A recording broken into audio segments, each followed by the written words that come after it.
Welcome to this presentation on Power Platform Fundamentals. My name is Kim and I'm part of what we call the Global Black Belt team here at Microsoft, where I serve as a liaison between the product engineering group, so people who build our product, and you, app makers and citizen developers who build solutions using the Power Platform. Over the next few hours, we will cover all the essentials for you to know which are the tools you have in the low-code toolbox that is the Power Platform and how you can make the best use of them. And during those few next hours, we're going to be talking about how we can use the Microsoft Power Platforms all up. We're going to learn the basic components. We're going to talk about the connectors and then how you can pull it all together. This is going to be our module 1. And then we're going to have more modules down the road to go deeper in Power Apps, Power Automate, and Power BI. So, first lesson. What is the Power Platform? Well, at the core, the Power Platform is built on 4 products. There's Power BI that allows you to build dashboards and reports. There's Power Apps allowing you to build apps for your employees and portals for external users to your organization.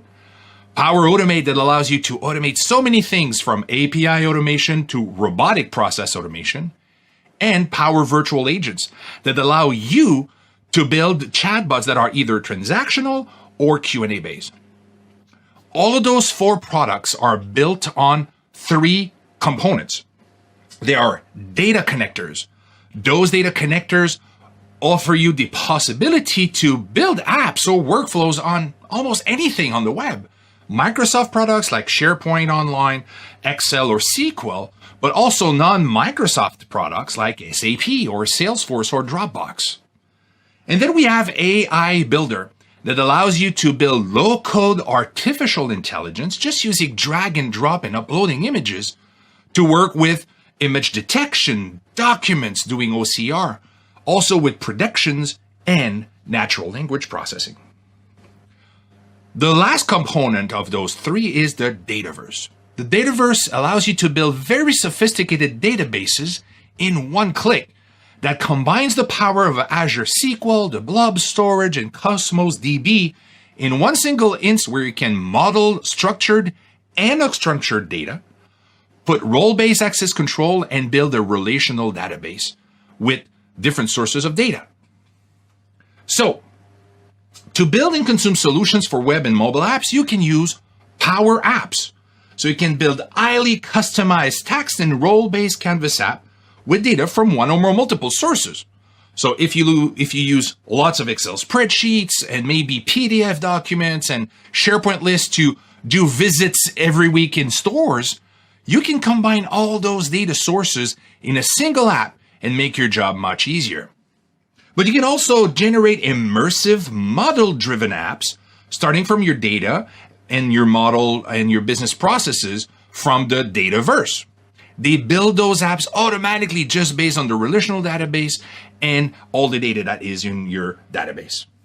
And also, you can consume fully accessible apps across web and mobile, embedded or standalone on any devices.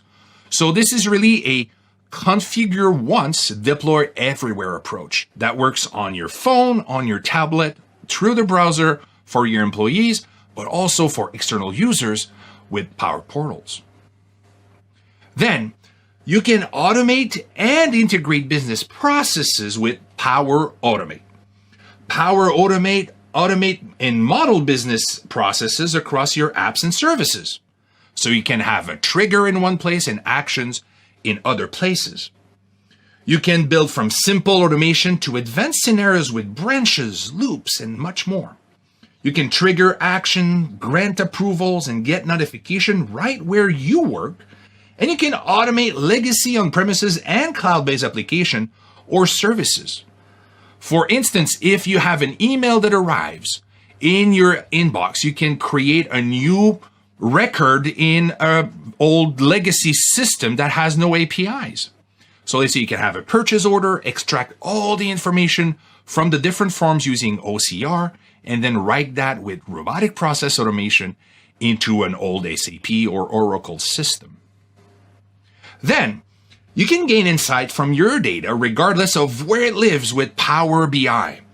So you can connect to all your data and get a consolidated view across your business through a single pane of glass on your mobile, your tablet, or through the web. You can create ad hoc analysis, live dashboards, and interactive reports that are easy to consume on the web and across mobile devices. You can build smart apps by infusing insights from your data and drive actions with the Microsoft Power Platform. So every time you build dashboards, you can make them available on your apps. Also, when you build a dashboard, you can put an app into that dashboard and then create digital feedback loops that will always keep your information updated wherever it's located. Then, you can build powerful virtual agents with, Microsoft Power Virtual Agents. You can enable subject matter expert to easily create powerful virtual agents using a guided, no-code graphical interface, all without the need for data scientists or developers. It enables the virtual agents to take actions on the customer's behalf. Easily integrate your virtual agents with hundreds of services and systems out of the box or create custom workflows. You can keep an eye on how your virtual agents is performing by using a conversational metrics and dashboards. You can get in-depth AI-driven insights to improve your bot's performance. So regardless if you deploy those bots to your employees or to external users, you can gather so much more information on the sessions that went well and those maybe that could be improved, and then you're going to have smart recommendations on how you can make this happen. Finally, you can put all your data to work with the Dataverse. You can jumpstart apps using a standardized data model with business logic, security, and integration built in. You can extend your own needs and integrate across your apps and services. And this is seamlessly integrated with Dynamics 365, Office 365, and Azure to augment with data from industry partners. And this is where most of the magic happens for large-scale apps. Because the common data service comes with the common data model, every time that you have something that happens in your calendar, let's say an appointment, all that definition of an appointment is the same in your CRM and in your Dataverse. So you have no complex integration challenges whenever you want to make multiple systems talking together. So now let's dive into what you can do with custom connectors. Connectors are available for use in multiple products. Well, they're native to Power Automate and Power Apps, but you can also use the same connectors in Logic Apps. And then when you don't find what you need in the list of 450 and more connectors currently available out of the box, you can create a custom connector that has an advantage of building your custom connectors that can be used in different platforms such as Power Apps, Power Automate, or Azure Logic Apps. So if you have a connection for open data provider around travel in one industry and you want to connect that with weather from another industry, you can build custom connectors to those two sources, bring that information into your app, and then make a better travel assistant for your employees when they travel abroad. It allows you to extend your app by calling publicly available APIs or custom API you're hosting in a cloud provider such as Azure, but it also extends to AWS or Google Cloud Platform. So if you build lots of data assets outside of the Microsoft Cloud, well, you can still connect to them. And finally, you can create custom connectors using 3 different approaches. You can use a blank custom connector. You can start from an open API definition or from a Postman collection. So if you've already have those technologies deployed elsewhere using other API managers, for example, you can just take that Postman, open it into your custom connector in the Power Platform, and basically reuse the whole thing without having to rewrite the entire connector. Now, you have multiple data sources for those connectors. There's over 450 of them, in fact. But there's really 2 types of connectors that we see. The first one is tabular data. So a tabular data source is one that returns data in structured table formats. Most databases will use the same thing where you have columns and rows in relational databases. That is very easy to do. I want to get the views of my clients or my assets or my tasks and import that into a business process. But many of those connectors do not work with tabular data. They allow you to use a function-based data that is use functions to interact with your data source. So you can do some fetch, some read, write in different system, or take actions that are not necessarily returning tabular data. And then when you look at the different components of a connector, once you've established that data source, you have triggers and actions within your connector. For instance, if you look on the right of the screen here, we have a connector to Microsoft Forms. So you can create forms online to send to your clients. But if you're familiar with forms, typically it will save all the responses into an Excel spreadsheet that is attached to it. But if you use Power Automate from the trigger of form, say, hey, a new form has been received or a form has been filled, you can say, hey, every time that we get that, do the following actions. In this case, take the response details and then create an item or a row in your SharePoint list to get all the responses so we can be more people to actually have visibility on the different answers, and or take that data and move it somewhere else.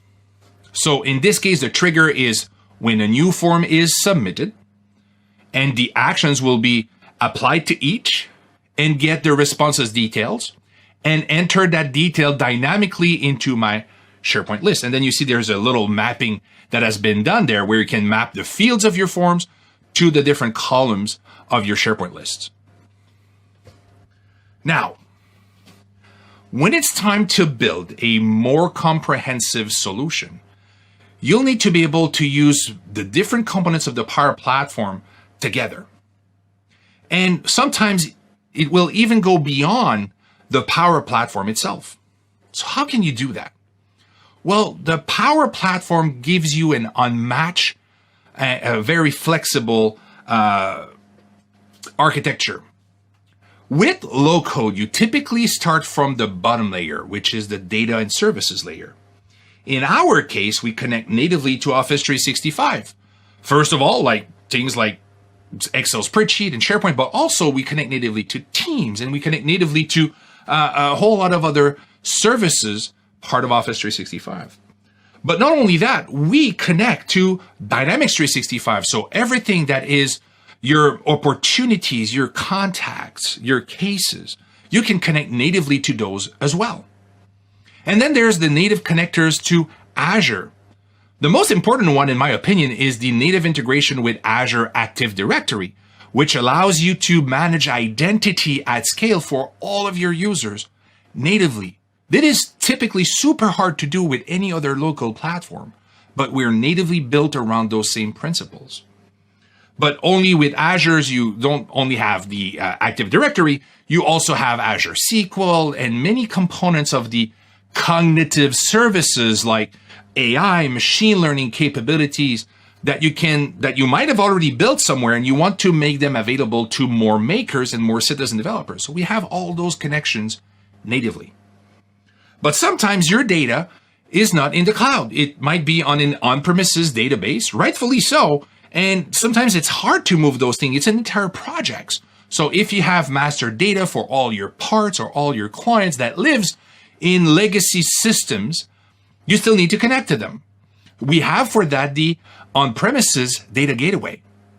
If your organization already uses Power BI, you probably have gateways deployed in different data sources that you can also now reuse with apps or workflows.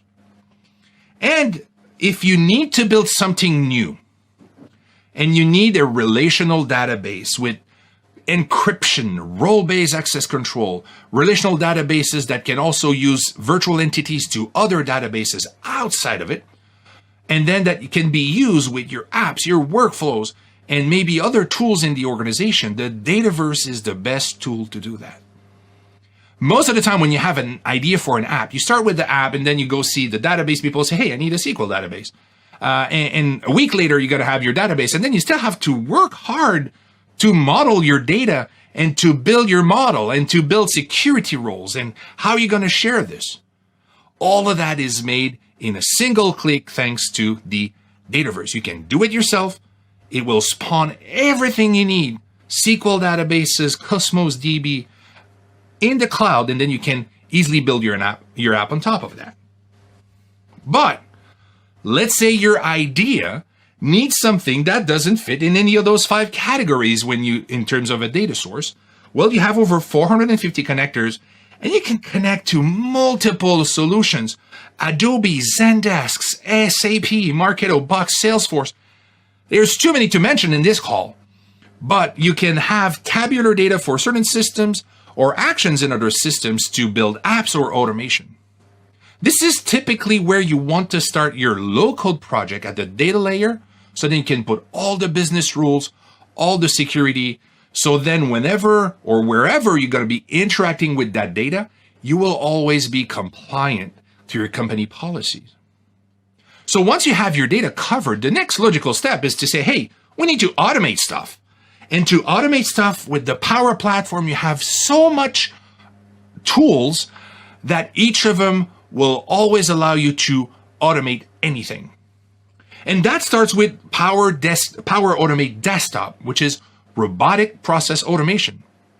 Many systems today, even in large organizations, are still old green screen terminals. And it's hard to have API to those things. It costs a lot, or sometimes it's just simply not possible. So how can we make a robot simulate the interaction a human would have? Well, you do that with RPA, or robotic process automation. But RPA alone doesn't do everything, because how can you mix tasks merging from API automation, things like an email, and things like maybe an ERP that exists only with UI interfaces? This is where Power Automate Flows, or Cloud Flows, will allow you to do that. So leverage those 400 something connectors plus RPA when you need to build a through end-to-end process. But now automation becomes more and more sophisticated. Sometimes you need to add artificial intelligence in the mix. So let's say I received an email in my inbox, which is great. Then I can extract that email using API. That email maybe has a purchase order, which is a PDF. Wouldn't it be nice if I can take all the information in PDF and automatically enter that into my ordering system? This is where things like AI Builder come very useful. It will use optical character recognition and a trained model for your purchase order, so it knows that this is the supplier, this is the project code, this is the PO number, and each rows and columns of the PO can be extracted, then structured into a flow that will then write that back into my ordering system or my invoicing system that might not have an API using RPA in this case.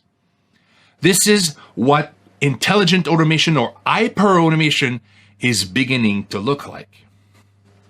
And everything that has a process, most of the time, will have some sort of approvals attached to it. Well, we have Microsoft approvals.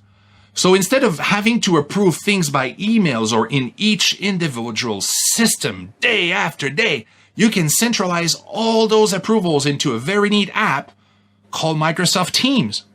So as a manager, if I want to approve a discount for sales, but also approve vacations for my employees and expenses, why would I have to go into 3 different systems to do that, where everything can use approvals, be surfaced through Teams and email if I want, and I can in very simple clicks say yes, no, and then Flow will take care of the rest. Finally, many processes that we've discussed so far are fairly simple triggers and actions. Most of those things are part of steps of a larger process. We call this business process management. So let's say you have an employee onboarding process. Say, hey, he has accepted our offer. Now he needs to have a security badge. He needs to have a PC. He needs to have a company car. All that big process, multiple stages, will require multiple steps at each stages. That some of those steps might be manual data entry, but some of those will be automation. So to be able to orchestrate all those multi-step processes, a BPM solution like the Microsoft Business Process Flows will allow you to do that. Now, we have lots of work done with our data, tremendous amount of work done with automation. Well, the last step is, how do we interact with all of that good stuff? Well, this is where the variety of user experiences brought not only by the Power Platform, but wherever the Power Platform lives is super powerful. So we start with rich mobile applications, so apps that will run on your mobile as an employee to do your expenses. But sometimes these will be apps that are embedded in Microsoft Teams or maybe your CRM or other things. And in some cases, when you have a new employee onboarding process or a new supplier, you will need to interact with external users to your organization. This is where the secured web portals will help you to do that. And it will write everything back into the same system that your internal users can use. But it goes much beyond that. Mixed reality can be put in a single click in any app you build. Until today, having mixed reality anywhere required video games developers that would rather work at Ubisoft or Warner than work in any other organizations that is not a video game company. But now, because Power Apps allows you to include those experiences in Power Apps, like mixed reality in volumes and see objects and take measurements, it's super easy to do. Now, when it's time to interact with your data, many complex processes would be better in natural language. If you have more than 20 or 30 filters to actually get to an answer with different, interrelated drop-down menus and everything to give you like, hey, this is how many days of vacation you have if you're pregnant with your first child in that country, right? HR processes are always very complicated. So what if you can take artificial intelligence and build Q&A bots that can do that? So you say, hey, I'm 30 years old, I'm pregnant, and I want to have how many days of parental leave I'm allowed to in my country in an international company. This answer will vary on many factors. But not only that, if you have the answer, wouldn't it be nice if you can just say, hey, book my vacations? And then that chatbot becomes transactional. So then it can say, hey, congratulations on your first child. Which days would you like to take? And you can just continue the same conversation with full context with a chatbot that will do that transaction for you in your HR system. Or maybe for your client into a case management system. After a few Q&As, people can create new cases with chat. And all that data that is created by your employees and your client, you can visualize it with Power BI and have those very comprehensive dashboards connected to all those various data sources. And you can change that information on the fly from within the dashboard if you embed a Power Apps in it. And the beauty of the Power Platform is that on its own, it's already a great tool. We have apps, automation, chatbots, and all that good stuff. But people work and live outside of this single app or outside of this single chatbot. They use Teams, they use their CRM, they use Outlook, they use Excel, or they use Microsoft Projects. So many capabilities of the Power Platform are made available as standard features of those products. So if you create an approval workflow, it can be triggered automatically from your CRM if it's a discount you want for a client. Or if you're in Microsoft Excel and you have a list of attendees of an event, you can select that list and just click on a button, use the flow, send an email to send an invite. And then when you're in Teams, there's actually a whole lot you can do in Teams now. You can build apps without leaving Teams. You can build chatbots without leaving Teams. You can use all of those things without even leaving Microsoft Teams. So really those Power Platform components, when they bring them all together, allow your employees to save tons of time, not only creating apps and processes, but most importantly, making them available to a wider set of people in your organization through Microsoft Teams, through SharePoint, or through your Microsoft Dynamics 365. So, what have we seen so far? We saw that the Microsoft Power Platform helped you to add value to any business by analyzing, acting, and automating. You can build custom apps in Power Apps, you can automate processes with Power Automate, and you can analyze the data with Power BI. You can build powerful chatbots with virtual agents. So in summary, The Microsoft Power Platform offers a point-and-click approach, which makes it easy for anyone familiar with Microsoft Office to create custom business solution, data visualizations, and automated workflows. It enables users to do 3 key actions on data that help them drive business by gaining insight from data, drive intelligent processes, and automate business processes. Where Power BI help you analyze and visualize data, you got Power Apps that help you build and deploy apps, and connectors to bridge gaps between your multiple systems, and finally Power Automate to create workflow for simple to advanced workflows. So I hope that this was a very good introduction for you about all the good stuff you can do with the Power Platform. Now, this is end of our first module. In the next module, we're going to be able to build together our first app in Power Apps, and then we're going to see the different versions of apps that you can use in your organization. See you in a minute.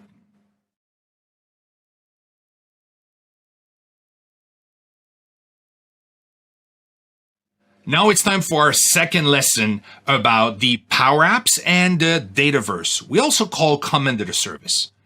This is one of my favorite features in the whole platform that allows you to secure your data, but make it available at scale very easily.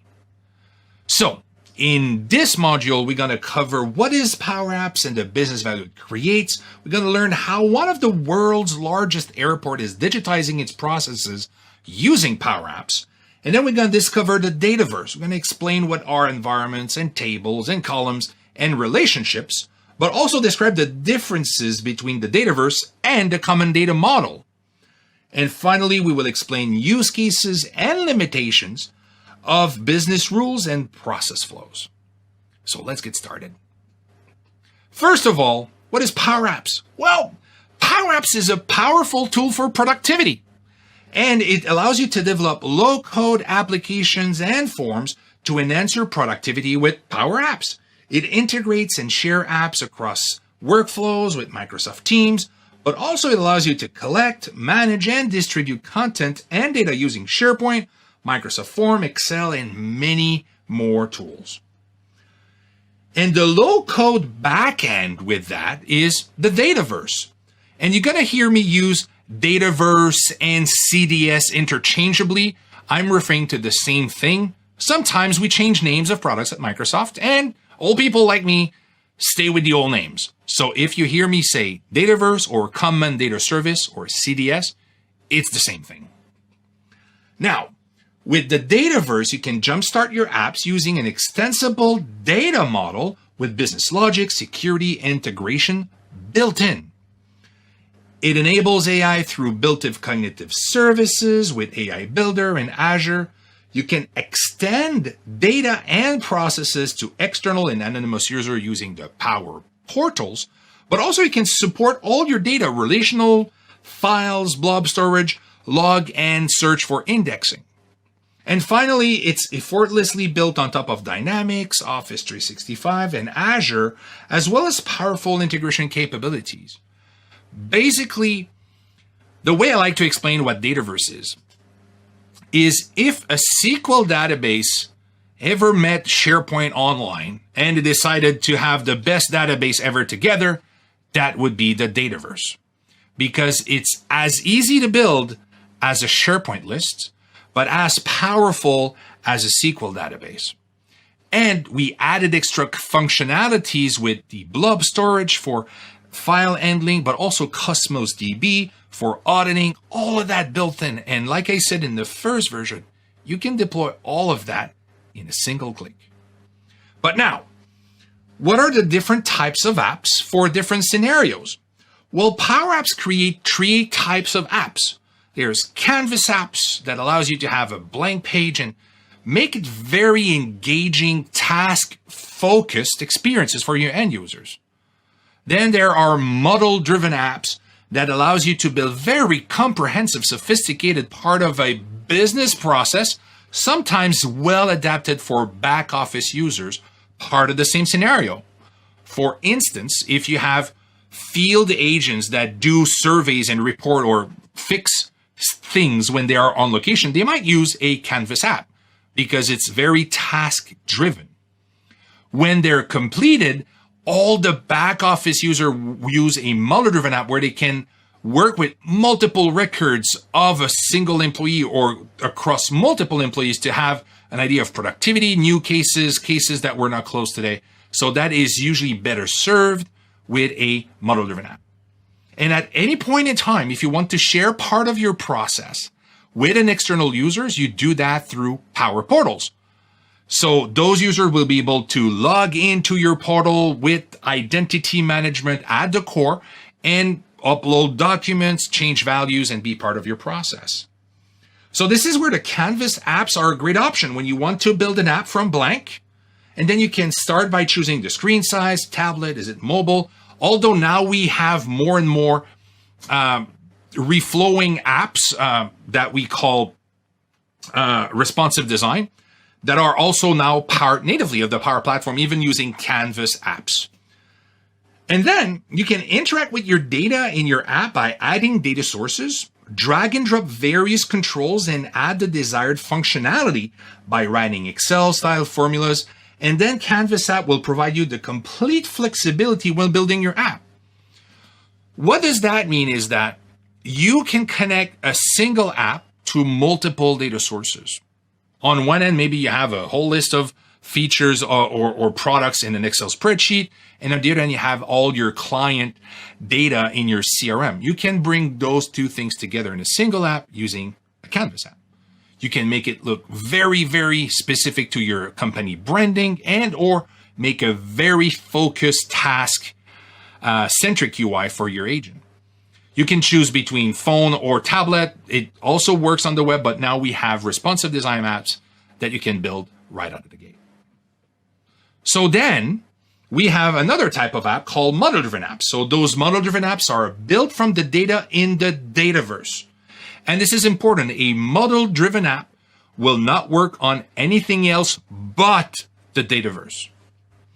And then the Power App will build you a great looking, fully functional app to act upon and interact with this data. With model-driven apps, there is no need to worry about choosing the app size. It is responsive completely by default. So it will work both on mobile, tablets with no extra work by you. You can define the relationships, the forms, the views, the business processes, and everything lives inside the Dataverse. So it gives you enough control to get your business results without writing all the formulas yourself. In a nutshell, once you build your Dataverse or your CDS, you will start to build tables. Those tables will have columns and rows, and that data will be relational. And then you'll start to build forms within the Dataverse, and then maybe business rules to say, hey, if that value is set to this, create that action in the field. All of those things are built at the data layer. And then building the app, you just have a few clicks and the visual experience will be built automatically for you. And one thing that the model-driven apps do very well is that it has richer UI elements for admins or back office user. You have buttons to export to Excel, to create a Word document automatically out of data you see in front of you. This is a little different from how a Canvas app will behave. So the combination of the two is very, very powerful. And then we have portals. So portals brings the power of no-code solutions to build externally facing websites. Through the Power App interface, you can build an anonymous or authenticated website that allows users to interact with data held in Dataverse. It's the same drag and drop experience that you would enjoy when building apps, but it's now available to build rich interactive websites. And there's lots of templates already built in. So if you want to have pages that are more for information, let's say FAQ, it's already there. And then when you want to switch to a more like, hey, I sign in with your Google account or your Microsoft account or with LinkedIn, click here to sign in. This is your own dedicated area where you can create a new case, or you can follow progress on a request that you've placed through that website, or maybe through the phone call, and then you can see that data because it's all connected together with the Dataverse. So again, portals will only work with Dataverse. They don't work on anything else. And you can make view pages or informational pages and also authenticated pages with information specific to the actual client that is logged in. Now, you can add artificial intelligence to your app without a single line of code, because Power Apps has democratized artificial intelligence by providing a wizard-based interface for building and training your model. It unlocks the power of the Azure machine learning and cognitive services without writing a single line of code or creating complex machine learning models. Currently, we have 4 AI model families with AI Builder. So you have prediction that helps you predict if something's going to happen. You have forms processor that will extract information from a PDF or a JPEG. You have an object detector that will look at an image and identify, hey, this is a bicycle or this is product ABC. And then you have text classification that categorizes and understands meaning in most of the time natural language. And this AI Builder capability is very important because not only it lives within Power Apps, you have a button to say, hey, I want to scan a business card and extract the information of the business card and create a new contact into my CRM. You also have receipt processing. Again, we use forms processing or optical character recognition that understand not only the data, but the context of the data, and then can map those information in the right database. So those AI models can be shared with Power Apps, but also with Power Automate. So it can automate things as part of a process or as part of a manual intervention. So the more you're going to start using the Power Platform in your organization, the more you'll start to be aware of security and administration principles. Because as soon as you start to build enterprise level solutions that go much beyond what you can do with SharePoint or Microsoft Teams, you want to have databases with true role-based access control so the users only see what they're allowed to see. You want to have your data encrypted. You want to be able to control how people will use different connectors, not every time you build an app, but at the environment level or at the tenant level. Those principles are what makes the Power Platform an enterprise-grade solution, because without them, you will be unable to control the flow of information in and out of your organization. So to manage security for Power Apps, you can access the Power Platform Admin Center. We love to call it PPAC at Microsoft. So if you hear any of our MVPs or experts at Microsoft talking about PPAC, it's PPAC, Power Platform Admin Center. Is just we love acronyms at Microsoft. But once you're there, you'll have the options for creating and managing environments, monitoring license usage, working with data loss prevention policies, and managing the Dataverse data integration projects. It will allow you to manage the Power Apps, the Power Apps through your tenant from a single place. And if we look at the screen on the left, this is an example of the role-based access control that is associated with what we call the security roles for the Common Data Service or for the Dataverse. So then you can say that specific user can see new accounts, but can only create accounts for himself. He cannot delete any accounts. Or if we're talking about activities, maybe he'll be only able to see his own appointments and not his appointments of his colleagues. But maybe if he leaves on vacation, maybe he wants to share his appointments with his clients with a colleague. So then we have those share, assign features that goes much beyond a simple create, read, update, and delete. Because it's a relational database around collaboration and productivity, our security roles or role-based access control principles are baked in.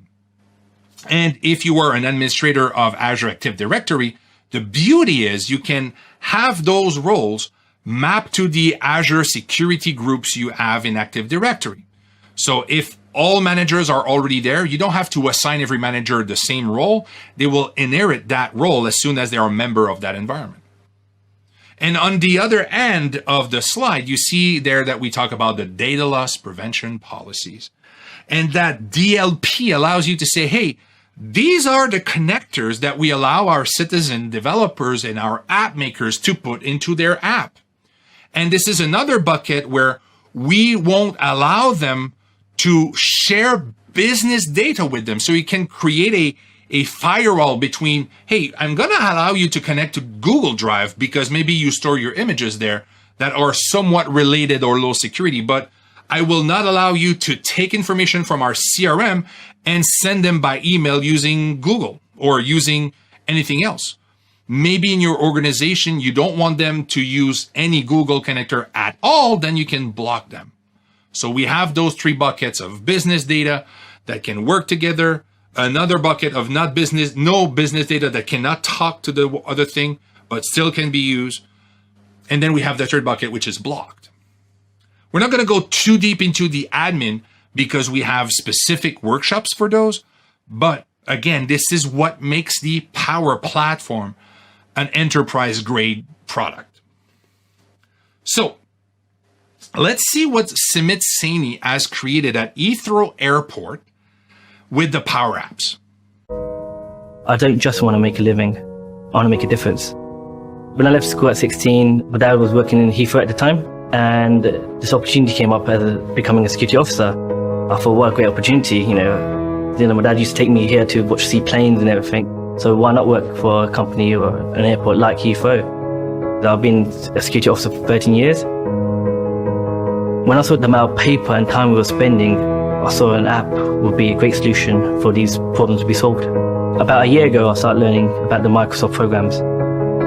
I went home and I looked at a blog from Power Apps, and it said, this is how you can build an app. And I thought, why didn't no one know this? Because this could have so much potential to change so many things. We have saved 11,000 sheets of paper and saved around 288 hours of manual input data. Going from paper to digital has been amazing. It doesn't matter what your skill levels are like, anybody can build this app.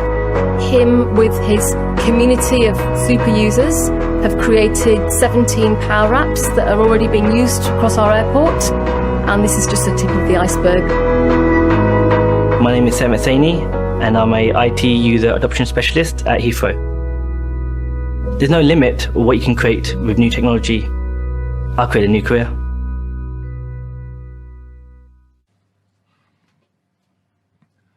It's amazing to see how Simit went from a security officer at an airport, go home at night, look at a problem. He lives every day around security at the airport to help people flow better, to catch their plane. And then a few months later, leads the entire Power Platform team at Heathrow. It's an amazing journey, and many of you will probably follow similar path. And I know for a fact that many of you already did, because I have had conversation with some of our people following this PL900 fundamental workshops, telling me similar stories. This is always amazing. So now, let's work together around what is the Dataverse. Under the hood of the Dataverse, everything runs around different APIs. So you can connect to it natively with Power Apps and Power Automate and AI Builder, but also through every other kind of tools we might have, like Xamarin and Visual Studio, but also non-Microsoft solutions. The Dataverse is an encrypted database at the core, but it has an API. So again, it's native connectors to everything Power Platform. It's transparent. You don't even know there's an API. But if you want to use the Dataverse in other places of your organization, you can. So when we look at every layer of the Dataverse, we have security at the core. That will always be there regardless if you connect to it with a Power App or Flow or a Xamarin app or through a portal. We have authentication that uses Azure Active Directory, authorization with role-based access control, and auditing, so you can activate auditing on changes that happens to records stored in your Dataverse and keep track of everything that happened. And the good thing with that auditing, if you're in a GDPR compliant organization, is that we move those logs or those audit logs to the Office 365 Compliance Center. So we do not add a new layer of complexity for you to stay compliant. We're able to expose all that data with the tools you already use every day to stay compliant, especially in areas where GDPR is still a thing. Now, there's a very good layer of logic capabilities that comes with that as well. You can schedule jobs to update or to delete records. You can add calculated and roll up fields to do maths. You can have business rules that will do validation on certain values and not allow you to derive from that business rule. You have plugins that you can inject code to do specific tasks. And there's also duplicate detection and workflows to help you work with your data. And the reason why this is important is that in a world where you have app makers and citizen developers, lots of decentralized things will happen. And the challenge with citizen development is that if they're not technically skilled enough, they will not be able to implement all those rules within the app itself when it's time to make it, right? Having complex filter and business logic at the app layer requires skills and time. So if you put all those rules at the data layer, then they cannot be violated in any other ways. They will always be compliant. So what it does is it saves you tons of time when it's time to build an app or an automation, and you can sleep at night knowing that it will remain compliant. So by having all those rules and security at the data layer saves you from lots of nightmare that citizen development and low code have brought in the past using other technologies. Then we have logic, we have security, but there's a good data capability in that Dataverse. Starting with catalog and discovery, you can very well store different types of data and find it very easily. You have data modeling, so it's a true relational database.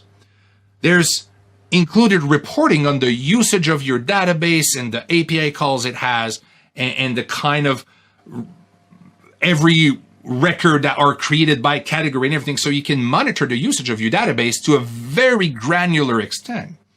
There's data validation to make sure that the data you put in there stays clean. And also we have a thing called the common data model that standardizes all the ways or the definition or the schema of common elements that are shared across Microsoft. I mentioned in the first lesson where, hey, if you have an appointment in your Outlook and you want to make it a copy of that appointment in your, let's say, site visits, right? Making a mapping between appointments and appointments sometimes can take time, or between an account in your a contact in your Outlook and a contact in your CRM. So Microsoft, we've defined a common data model that we're going to talk about a bit later on, but that common data model really helps you to just simply work because we have a common definition of what a contact and appointment can look like. We have over 80 some entities that are part of that common data model to help you accelerate your time to value without having to think of it every time you build a new database. Then, from a storage perspective, we have this relational database capability. Mainly, it's a bunch of SQL Elastic pools that we have there that scale to your needs all the time. But while SQL is great for structured data, it's not great at managing files. So we have Azure Blob Storage in the mix to help you manage images and documents. And this auditing of information changes are stored in a log that uses Azure Cosmos DB. And then you can have semi-structured data that can be mapped together. So you can have that record about, hey, we have an intervention that we've done. And here are all the pictures in context in the same search. And this is why it's becoming more and more easy to search and find data using relevance search. So it's AI embedded capabilities. And we have a native export to data lakes. So if you gather lots of data into your Dataverse for operational transactional data that you have every day, you want to be able to put that easily into a data lake using Azure Synapse, where in the grand scheme of things in your data lake may be mixed with IoT data. You want to have like a broader perspective. That integration is native. And finally, we have lots of other types of integration with eventing and webhooks and data exports, where you can connect all of those things together to feed information from IoT devices that you have in the field. And if there's an alert, there's eventing, and then you can act on it directly from your database. Also, sometimes you will have to use ETLs to export data in a CSV file and move that to another system that doesn't have an API, but that has an upsert capability with CSV files. All of those capabilities are native to the Dataverse. Now, the Dataverse is the database storing a set of standard and custom data structure called tables. You heard me talk about relational databases and the common data model. The common data model is the other side of the equation, where the common data model is a set of open source and standardized extensible data tables and relationships. What does that mean? So we provide you the database. And in that database, we've already included part of what we call the common data model. Every time you will launch a new Dataverse, you will have accounts, contacts, activities, and stuff like that. And they will all be built with the right relation among them, but also the right definition to work with other Microsoft products. But you're not limited to those. You can create new tables very easily that connect to those accounts and contacts, or not at all. So if you have things like buildings and floors and rooms to do asset management, you can easily model those and secure those at the same level that you would do with everything that is in there. And so the Dataverse is the database and the services around it, and the common data model is the definition of many of those components within the Dataverse. And the way it looks like, you can have all that schema that is coming built in, and you can share that single database or that single data model with multiple apps. So you can have the first app that is for cleaning your building, but the other app can be about assessing all the assets that you have. They don't have to rely on two different databases. They can take the same data from the same Dataverse, using the same data model that is either part of the common data model or your custom model, but then it can have different experiences for those that are cleaning the building and for those that are actually ordering and repairing assets like chairs and tables and windows in your building. So this is where the Dataverse is very powerful, because when it's at the middle of so many use cases, it makes those much easier to build, much faster to get value out of. There's also other data integration capabilities that are built into the Dataverse. You can use Power Query. It's something that you use with Excel. It works exactly the same in the Dataverse. There's built-in management tools like the common data model table. You can map the UX to environments, and you can have scheduled refresh. You have 300 ways you can transform or clean or reshape data, part of Power Queries. And you can reuse data models across end user experiences from Power Apps and other frontends like Power BI.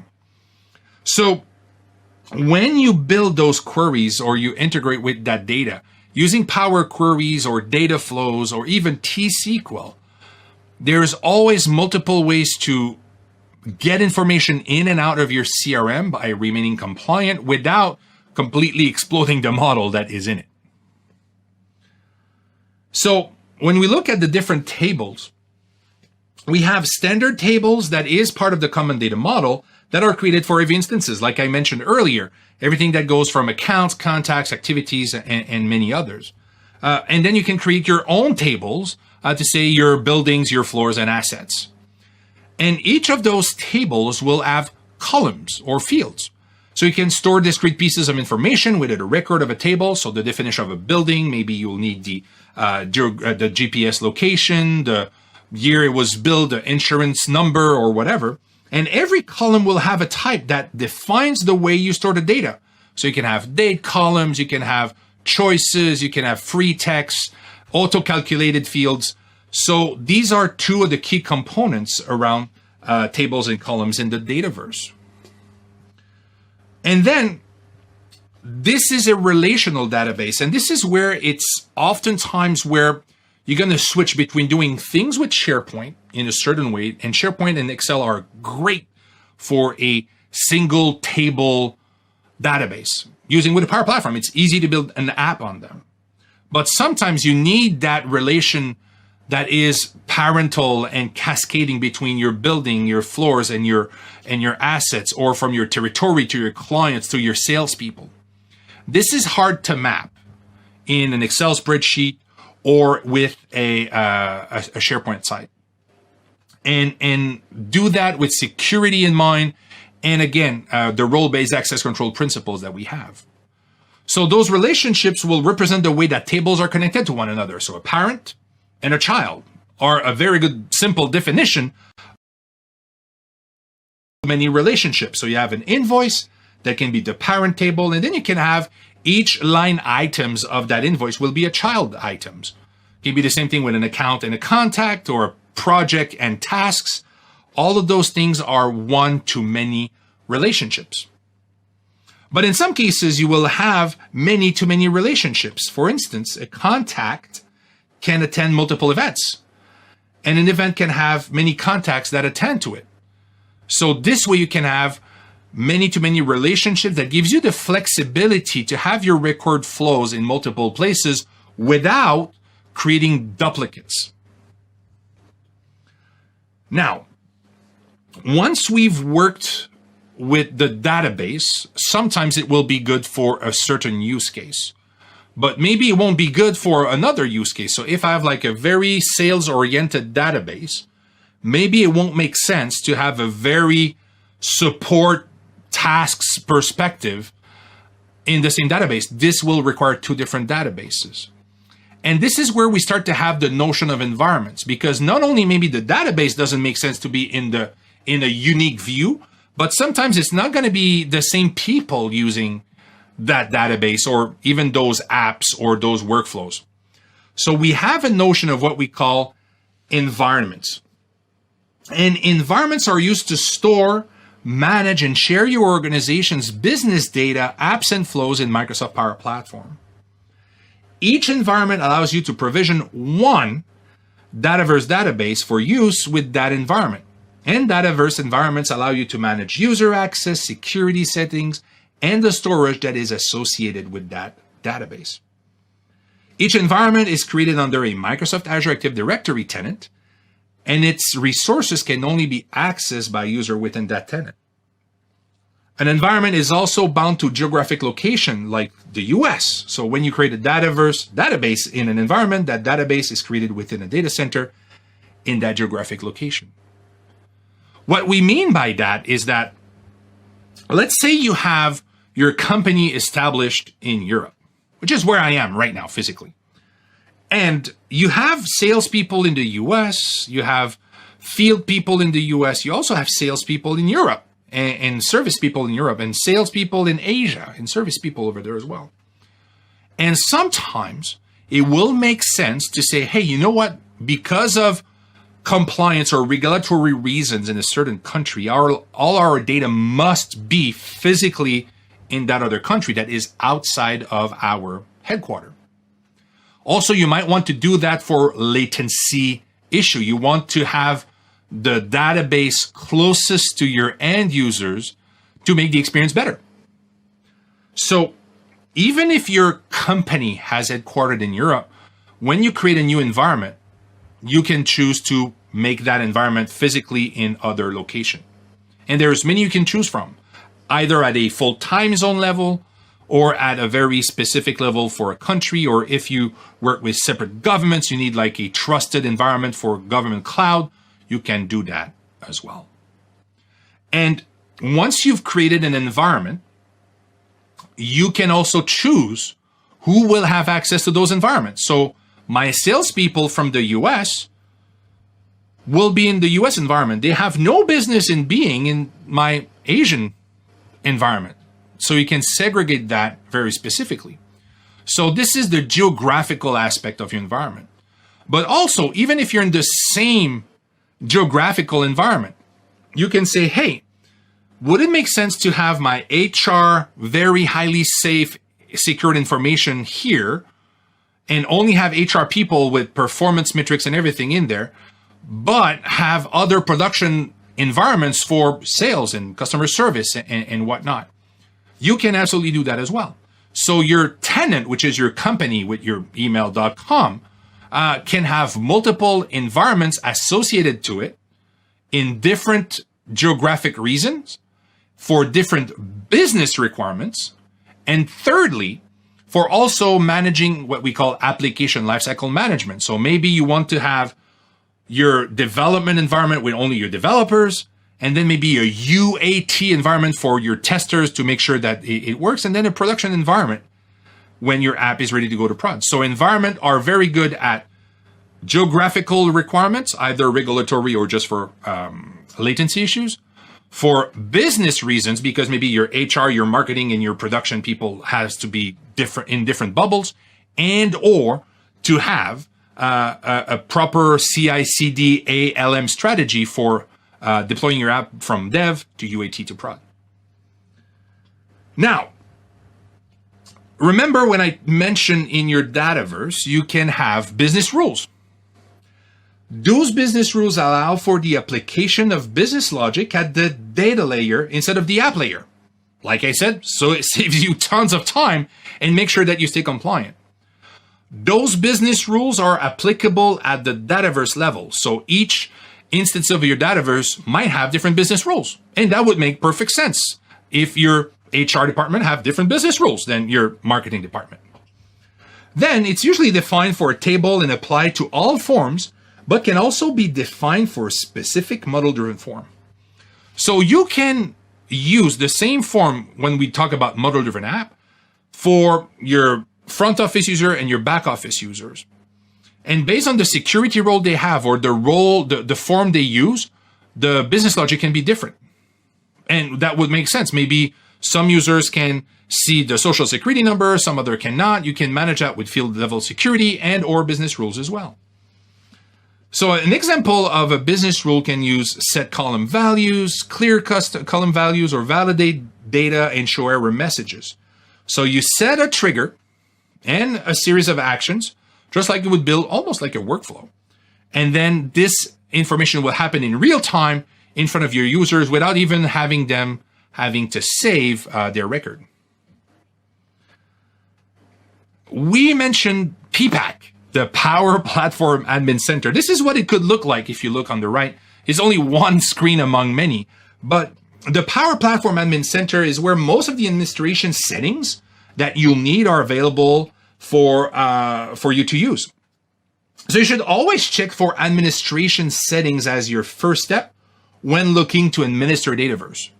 So if you're the admin in your organization, before starting to build an app, you go there and look at the different metrics, because this will be important to set the boundaries of your organization around environment strategy, data loss prevention policy, role-based access control, and also just control the different features of the products and what feature you want to enable or inhibit for your makers and your users. So settings are grouped into the following broad categories and are accessible by selecting the link on the left-hand side of the portal as shown in the following figure. So from the left, you have environments. This section lists all the instances of Dataverse. And if your organization also uses Dynamics 365 for customer engagement, so our CRM, it will also show up there. The reason being is that Dynamics 365 for customer engagement is actually built on top of the Power Platform. It uses the Dataverse and model-driven apps and Power Automate. It uses the same concept and can be managed at the same place. So if your organization is already mature with Dynamics 365, you know all that stuff already. Then you have analytics that will show your resources that are being used in your environment. You have resources that you can view and assign capacity to your environment. We have features in the Power Platform that are assigned to users, specifically like Power Apps per user, Power Automate per users. But you also have capacity at the environment level. Let's say Power Apps per app. You also have Power Automate per flow, or unattended robotic process automation. All of those capabilities can be managed to assign more capacity in one environment over another. Then you have everything around data integration. This is a section that lets you create or add predefined connections and monitor these connections between the Dataverse and other data stores like Salesforce or SQL Server. So when you create those flow of information between multiple systems, this is where you'll be able to manage that connection and see how many information passes through. And finally, you have everything about the data policies. And I would say the first time you launch a Power Platform initiative in your organization, you go to PPAC and then you go to the data policies, because your users right now can already build apps in the context of Office 365, and they already have access to all the standard connectors. And you want to make sure that they can only use the connectors you're comfortable with in your organization. So building that data loss prevention policy as a first action, it's super important. So in summary, what we've seen so far is that Microsoft Power Apps allows users of any technical level to improve business processes. These apps are built using your existing skills and knowledge and without writing traditional managed code. These apps offer the ability to create highly flexible solutions built for different devices and consume data from a multitude of sources. So Power Apps is a no-code, low-code platform that allows you to build apps with your business knowledge and existing skills. It has different offerings to meet your needs, like Canvas app, model-driven apps, and portals, and each have their own unique properties. It also helps you build and deploy customized apps that work across web, mobile, or embedded and standalone on any device. You can build apps that follow your business processes instead of making your business processes follow the software. And then there's the Dataverse, which is a cloud-based data storage, which allows you to leverage the security and connectivity of Microsoft programs. The Dataverse connects easily to all aspects of the Microsoft Power Platform, so you can fully control, automate, and strengthen your business. With standard tables and columns, as well as the ability to easily define relationship between your data, the Dataverse was built for those who need powerful, scalable solutions. The Dataverse uses standard tables, columns, and relationships to help you to build powerful, scalable data solutions while making your data work for you so that you can get the most of it by splitting it up into logical chunks. And finally, using the Dataverse, you can break your data into various environments to better manage and secure important information. So I think for most people that are starting with the Microsoft Power Platform, typically it's going to be, I'm using a SharePoint list here and I can do a custom form over SharePoint, which is amazing. This is probably the easiest place to start. Or do very simple workflows saying, hey, when I receive an email coming from my manager and he sounds hangry, he just sends me a text just to make sure I can reply quickly. All of those things are what so many people have created. But then when the need becomes a little more specific, because you have to handle sensitive information, you need to have a broader security. You need to have more people being able to do more with larger data sets and more sophisticated data sets. This is where Power Apps on top of Dataverse is actually a much more powerful solution. And the beauty is when it's time to build a Dataverse, you don't need to have a data analyst and ask very smart people to provide databases and do advanced queries and everything. We take care of all of that for you. So whenever you feel that a need goes beyond the abilities of an Excel spreadsheet or SharePoint, this is where the Dataverse and Power Apps will really enable you to build your best solution. So I hope you've learned a lot on the combination of those two things, and stay online. We have the other module and we're going to build an app together. See ya.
And now it is time to start building our first Power Apps. So remember, what we've seen so far in the first two modules, Power Platform allows you to build apps, automation, BI, and chatbots. When you build apps, we saw in the last module, you can build them on the Common Data Service or the Dataverse. And that allows you to build enterprise-grade applications. But the first app that you might build might not require such an extensive role-based access control or relational database. Maybe you want to start from something simple like an Excel spreadsheet or a SharePoint site. This is exactly what we're about to do. And just get started. So the first thing that we want to talk about is what are the different components of the Power Apps as a maker? So we saw the different types of apps, but now it is time to look at how do we build an app. And for that, in this module, we're going to cover how to build an app, learn the basic elements. We're going to build the app together and help you get started with basic functions so you can have your app do pretty cool stuff. So, how do we build an app with Power Apps? The first thing you have to do is understand where you can build those apps from. You can start from extending Office 365 and Dynamics 365. This is very easy, and most of the time you have all it needs in those licenses to connect to your CRM or to connect to your SharePoint list and Excel spreadsheets and whatnot. But you can also extend legacy applications. So if you do use SAP or Oracle, even on premises, you can build apps to give your end user a more modern experience.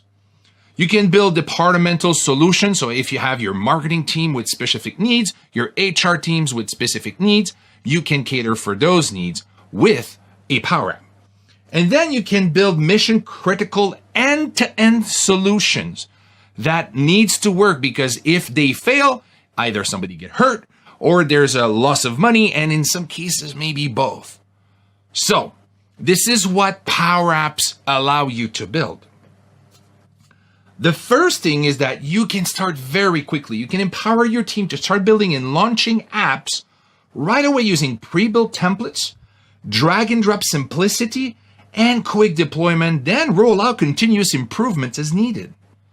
It's easy for them to build an app directly in a SharePoint list or build an app directly in Dynamics. They can start with something very simple, just let's say account management, but then if they need further requirements down the road, it's easy to bring them in. Then you can build apps without compromises. You can give everyone the power to build the apps they need with advanced functionality previously only available to professional developers, including pre-built AI components, but also things like mixed reality and also GPS location and camera control, NFC. Finally, you can enable the extensibility for developers. You can provide professional developers the tools to seamlessly extend app capabilities with Azure Functions and custom connectors to proprietary or on-premises system. All of those things mean that while citizen developers or app maker can build stuff that are fairly simple in their business needs, whenever you need to have a more robust component or connect to very specific data sources, your pro developers can provide those components to your citizen developer, or you can build fusion teams where the app maker will work in the Power App Studio, but your pro developers work in their Visual Studio and or VS Code. So there's a no-cliff approach. You can stay with the Power Platform as long as the app lives, and you don't have to throw it away once you want something a little more sophisticated. So build the right app for the job. You can empower everyone to build apps, because building app with Power Apps helps everyone from business analysts to professional developers to work more efficiently together. You can solve business problems with intuitive visual tools that don't require code, work faster with a platform that enables data integration and distribution, and extend the platform with building blocks for professional developers. And you can easily build and share apps on any device. So again, your business users are the closest to the problem, so you want to give them tools to at least solve the fast and easy things that to be solved. And there's thousands of those examples in every organization. And then you can bring those pro developers to augment those apps without leaving the platform. So everything has, again, a no-cliff approach. And then Power Apps will enable a broad range of app scenarios to be created that infuse digital transformation into manual and outdated processes. You can use both Canvas and model-driven apps to build Power Apps that solve business problems for tasks and role-specific scenarios like inspection, field sales enablement, prospect to cash, and integrated marketing views. Remember in the first modules when we said Canvas apps are very task-focused for field workers, but the model-driven app allow you to work with more records for more people with multi-select and reports. So you can really build sophisticated scenarios using the different building blocks of Power Apps. And then those applications can be very tailored to your needs. You can start by designing your user experience on the Power App Canvas, customize every detail of your app to optimize for specific tasks and roles. And then you can create app for any devices that use a wide variety of control, including camera, location, start from a sample app to showcase common business scenarios like expenses, reporting, or site inspection. It's true, it's really a configure once, deploy everywhere approach. So everything you do in the app maker experience can be used on an Apple iPhone, on a Google phone, or an Apple tablet, a Google tablet, a Windows tablet, can be used through the browser. So you can build that app once and it's going to run everywhere. And since it's so smart, it can connect to the phone accelerometer, the GPS, the camera, regardless of the manufacturer, without having you to change anything about it. Very easy to build, very quick to do. So, let's learn the basic elements of a Power App. So Power Apps has many different components to build solutions, including screens, input, galleries, forms, and a lot more. So let's review some of the most common elements you will need to get started. There's the Power App Studio. This is where you will build your app. There's app format that you can choose if you want something pixel perfect for a specific screen size like a phone or a tablet. There's galleries. This is basically lists. There's forms where you can read or input data. There's input control where you can interact with toggles and switches. There's intelligent controls that uses camera maybe for recognizing a form or an image. And finally, you got functions when it's time to do something that cannot be achieved with drag and drop. You can use a function to do that. So the Power App Studio is where everything is built. And if you look at it, it's very similar from the experience you have in PowerPoint or Excel. On the left-hand side, you have all the screens of your app. At the top, you have this format bar and you have a formula bar just underneath, just like you would find in Excel. And on the right pane, you have all the advanced features. So when you are in a Maker Studio, you can build a Canvas app there and input all the controls that you need to build your app. And we're going to see those a little later when we start building. And then just before you get to the studio, you will be asked to choose a size for your app. In this case, you can go pixel perfect for a tablet or a phone. But remember, we now have responsive templates with different containers that will change position and always be optimized for the device size that you use. So you will start to use less and less of the defined screen size and use more and more of those responsive containers. Then you have templates. This is where you can get started very quickly because those templates work where you work. Power Apps is connected natively to Office 365. It's easy for you to say, hey, we want to have a meeting capture app so we can assign tasks to anybody during meetings. We want to do leave requests and it knows the manager who should approve. You can start for any template that is around Office 365, and some of them are for product showcase or field service. You can start to build your solution with those apps. Or you can just retro-engineer them and use cool components in your own app as you wish.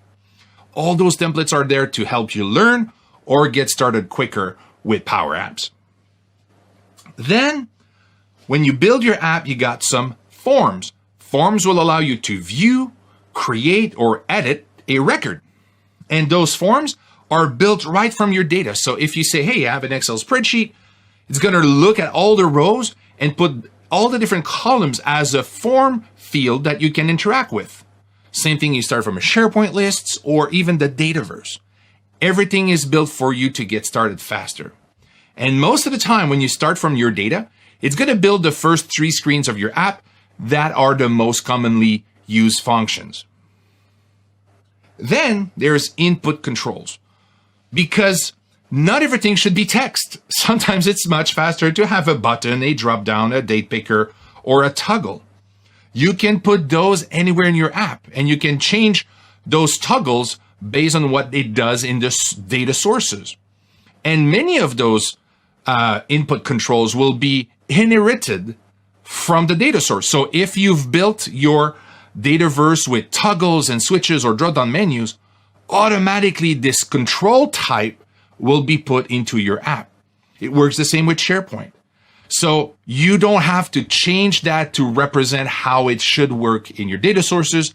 And remember, when we build from the bottom up, all those business rules and controls are shared with the UX experience natively. Now, when we talk about intelligent controls, we mostly talk about artificial intelligence. You can use receipt scanner. You can also use document scanners to have OCR, object detectors for pictures, and it's going to give you the count of different items you have. And all of those artificial intelligent models can be programmed natively without code. It's basically just uploading images. Just tag the images to tell the system what it is. And then every time it sees that item again, it's going to be able to tell you, hey, there's 3 oranges in your picture. If you look at the Power Apps PL100 certification or the virtual training days, you're going to learn how to build those. Now, not everything can be done through drag and drop. Otherwise, it would be pretty limiting. This is why we brought functions. So the formula combines many elements. You can have functions that take parameters, perform an operation, and return a value. So for example, if you use SQRT25, it returns 5. Functions are modeled after Microsoft Excel functions, and some functions have side effects such as submit form, which are appropriate only when a behavior formula such as button on select. So you can either use those formulas to perform tasks within your form and do some basic calculation, just like you would do an Excel formula, or you can use those functions as behavior of your app to say, hey, show me something about that user, or submit this form when I save that record or when I do an on-select.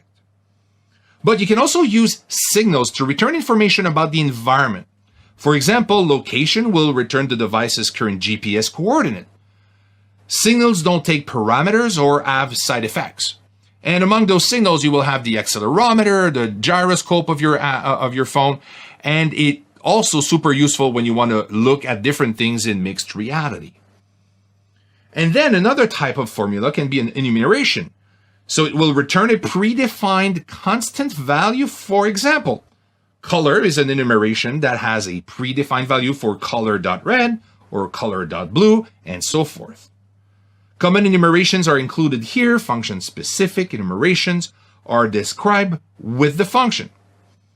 And finally, you can have name operators such as this item or parent to provide access to information from within a container. So if you're using the user database, and you can say this user picture, it's going to show you the picture in the Active Directory of that user, or this user name, and again, it's going to return the name of that user. So all of those things are very flexible, very powerful. They're all documented on docs.microsoft.com. But these are evolving in a new language that we call PowerFX. PowerFX will allow you to have more rich expressions that are available now in Power Apps, but will apply to the rest of the Power Platform over time. And those PowerFX language can also be used by pro developers in the tools they use every day. And PowerFX is open source.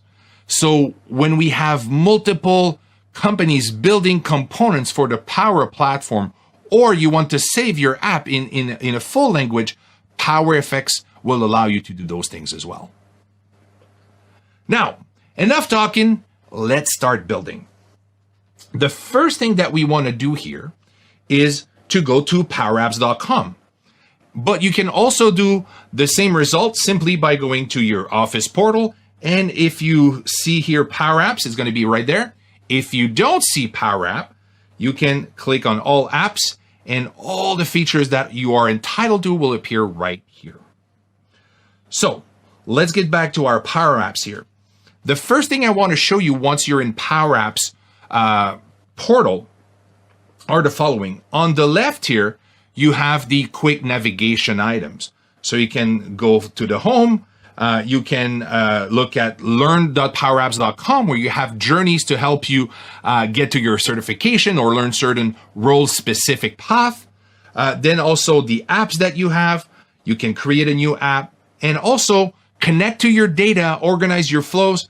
But because the Power Platform is so comprehensive, you can also build your chatbots and build your artificial intelligence model right from the home screen. So you do not need to know all the URLs of all the features of the Power Platform. They're right there at your fingertips. And once you're at the home, we want to help you get started. So you can get started from your data, like SharePoint, Excel Online, SQL Server, Dataverse, and also many other data sources. Or start from blank. If you feel you have all the inspiration you need, start from either building a Canvas app, a model-driven app, or a portal. And finally, we want to give you all the knowledge you need to get started on all of those things, so you can start from any level. And finally, you're going to see all the apps that are in this environment. We're not going to go too deep into environment. We covered that earlier in the last module. But when you want to change from environment, given that you have access to them, you can switch here from the environment switcher, and then you can select the environment that you want to work with.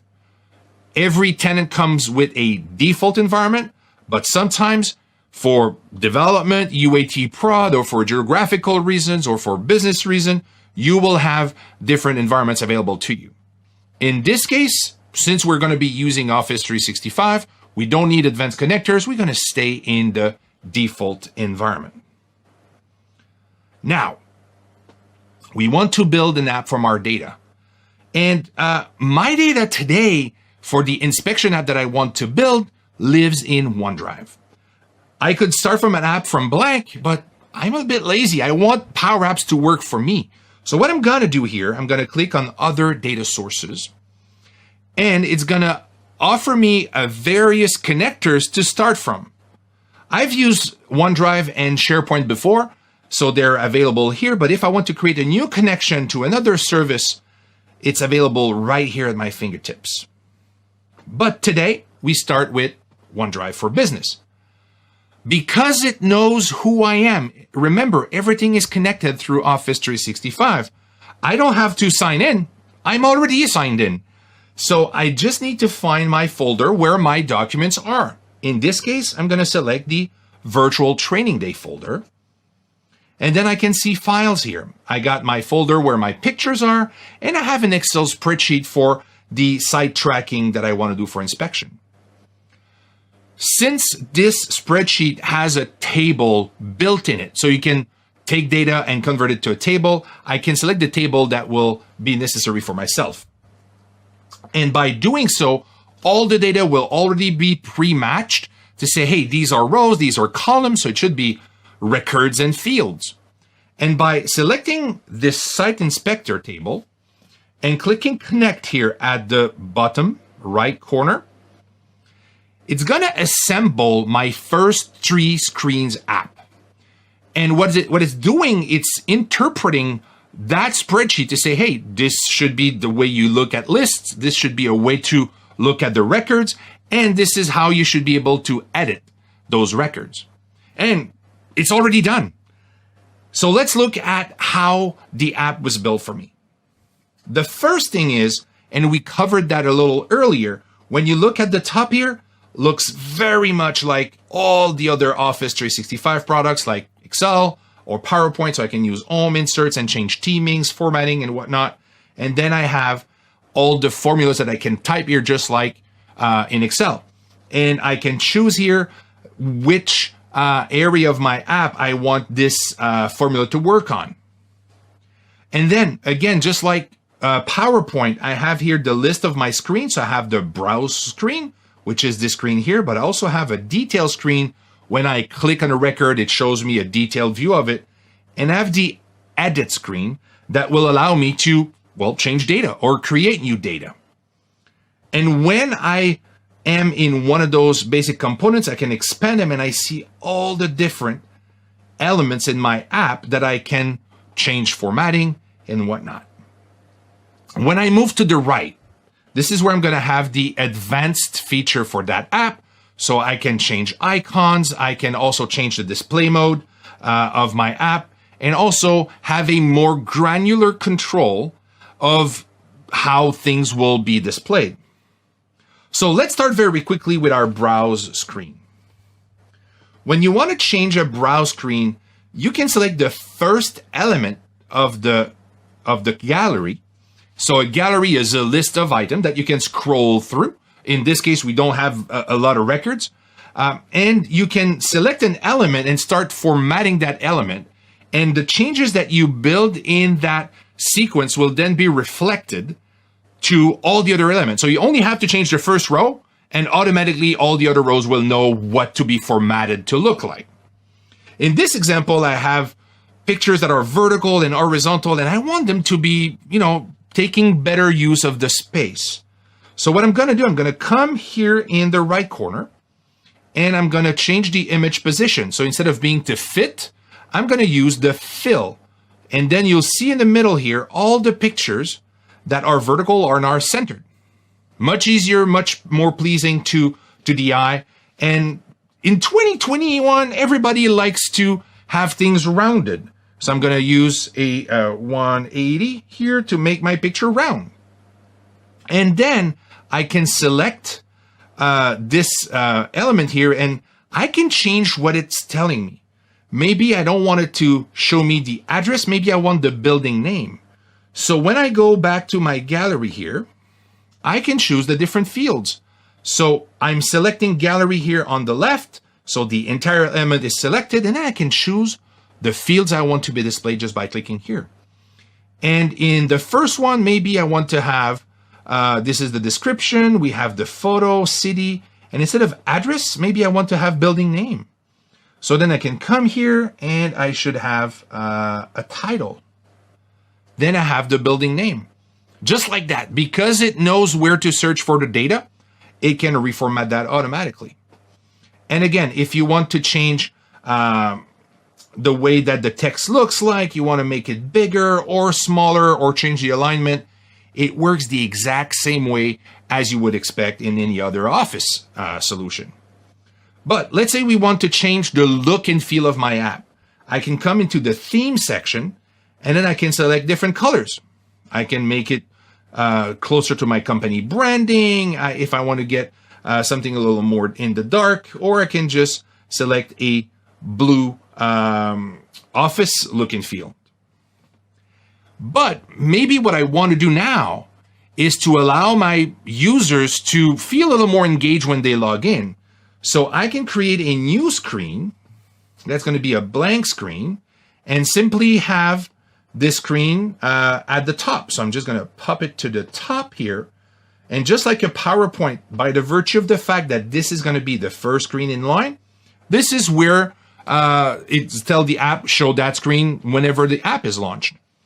And then I could change a background picture. I can add an image file, and then I can come here and say, you know what, let's just look at the different pictures and put this one here that I took a few years ago. And again, I want this picture to be filled.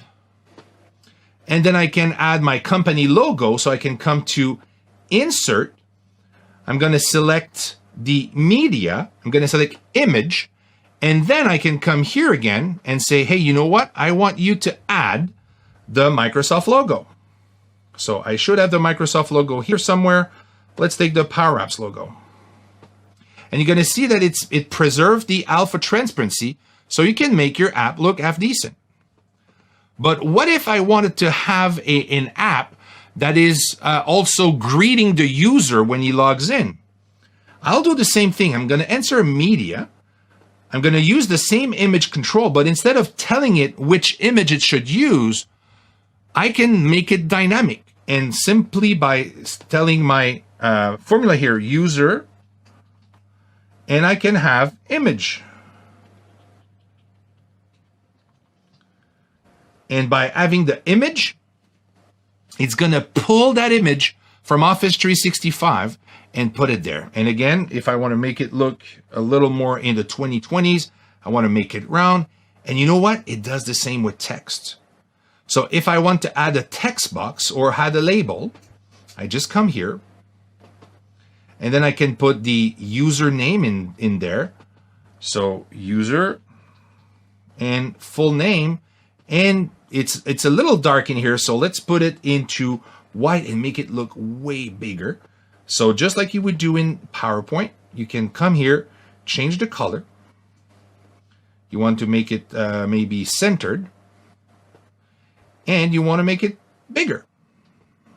There you go. Super easy, no line of code. And if you have a little talent with PowerPoint, it's going to be super easy for you to build nice looking apps without a single line of code. So now, we saw how we can look at our different data sources from Power Apps directly.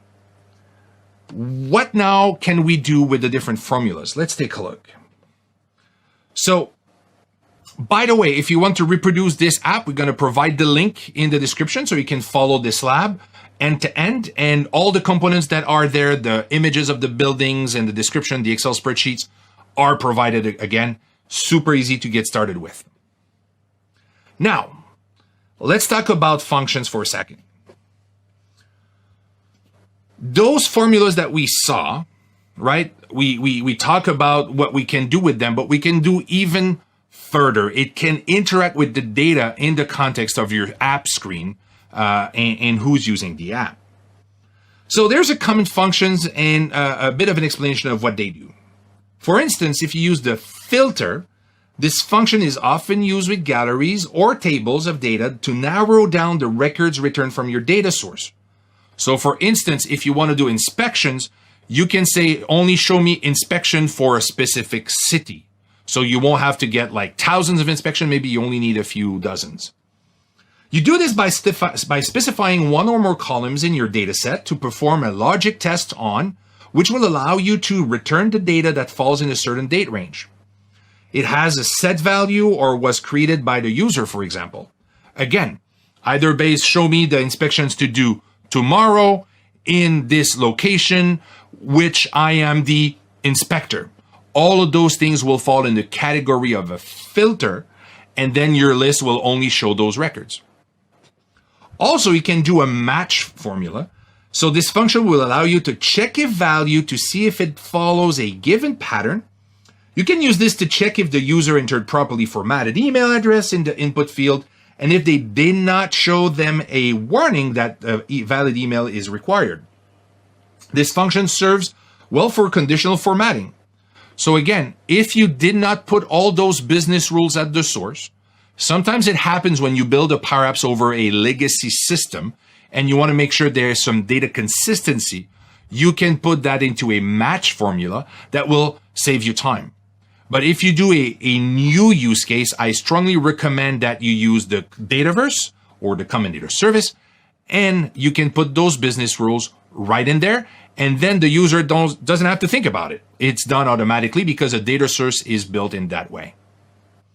Then there's distinct. So this is a function that allows you to return the unique values from a list of data. So it makes it easier to build a dynamic dropdowns that show users only the valid values for a given field.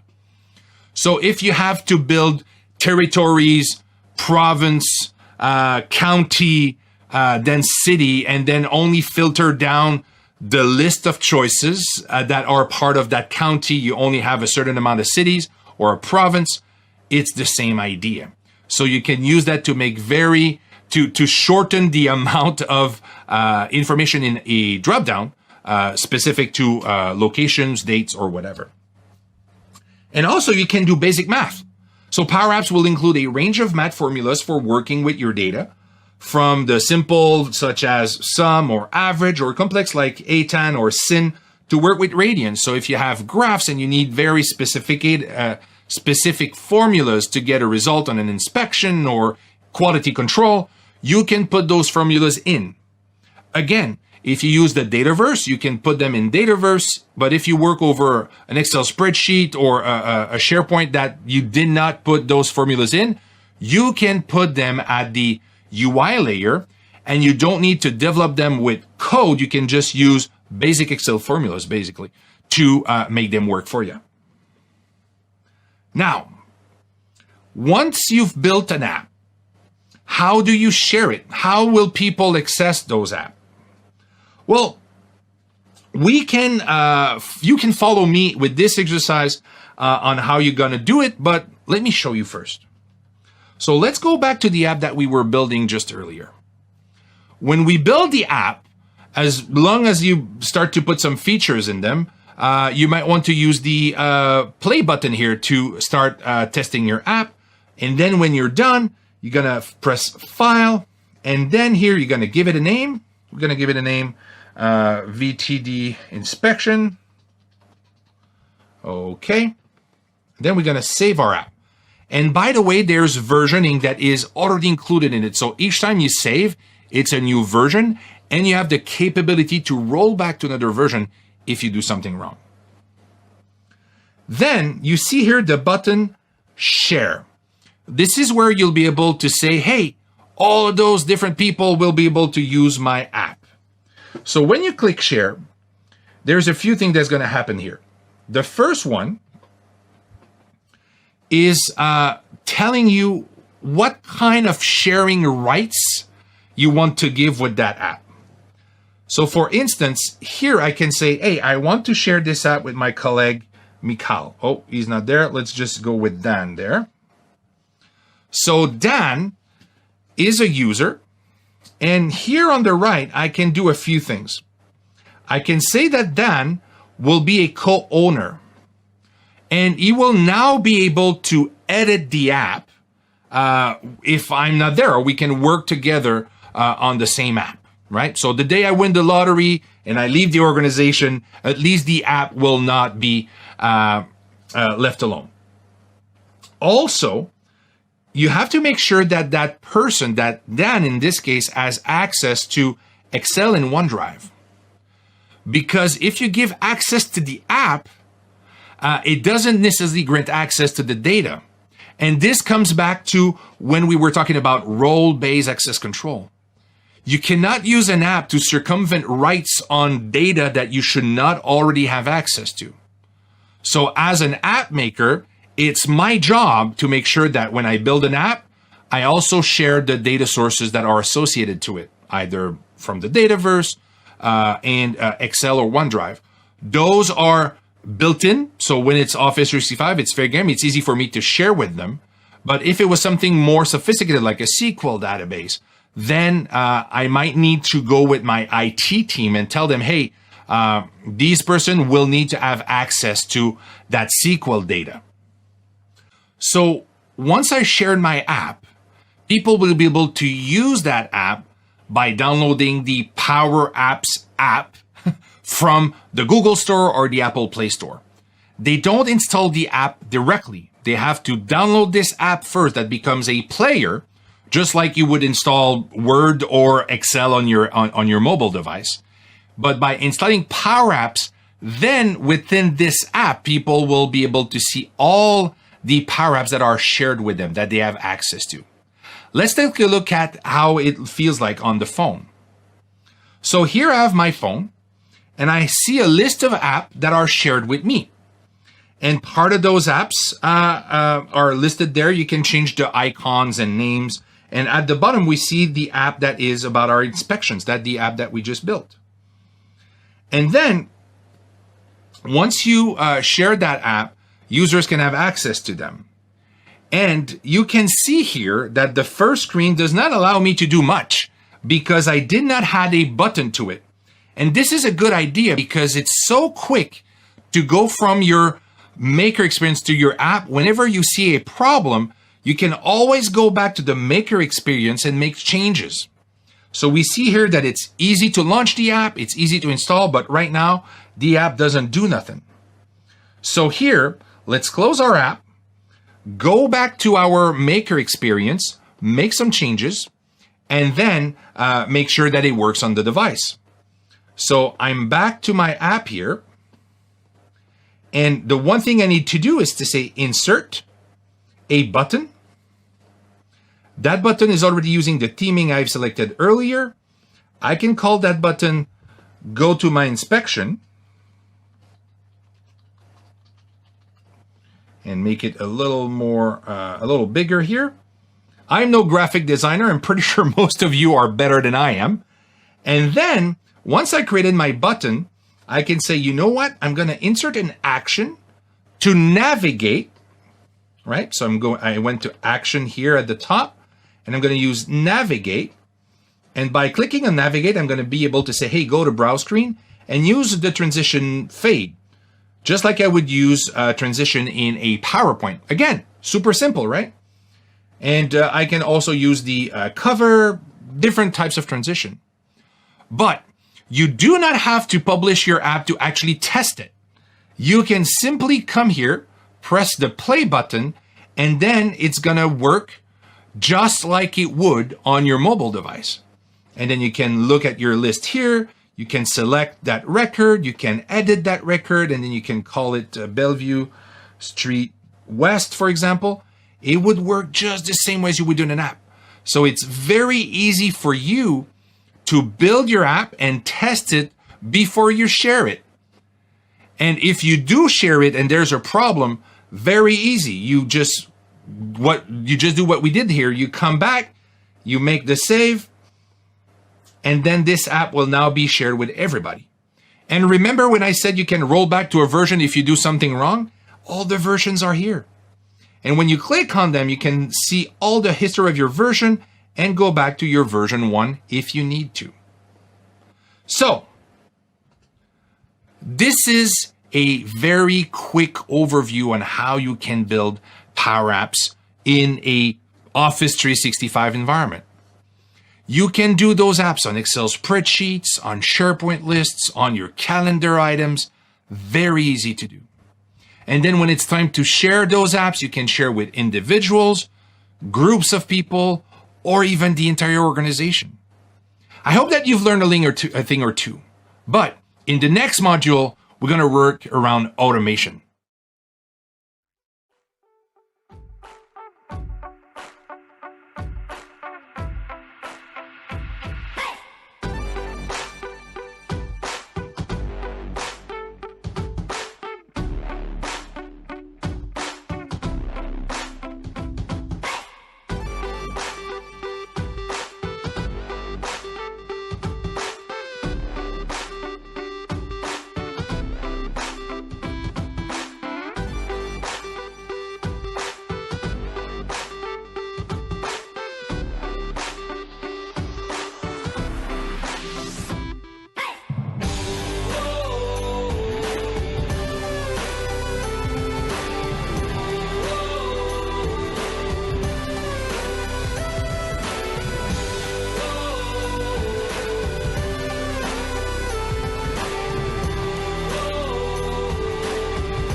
All right, this is the fourth module, and it's going to be everything about Power Automate.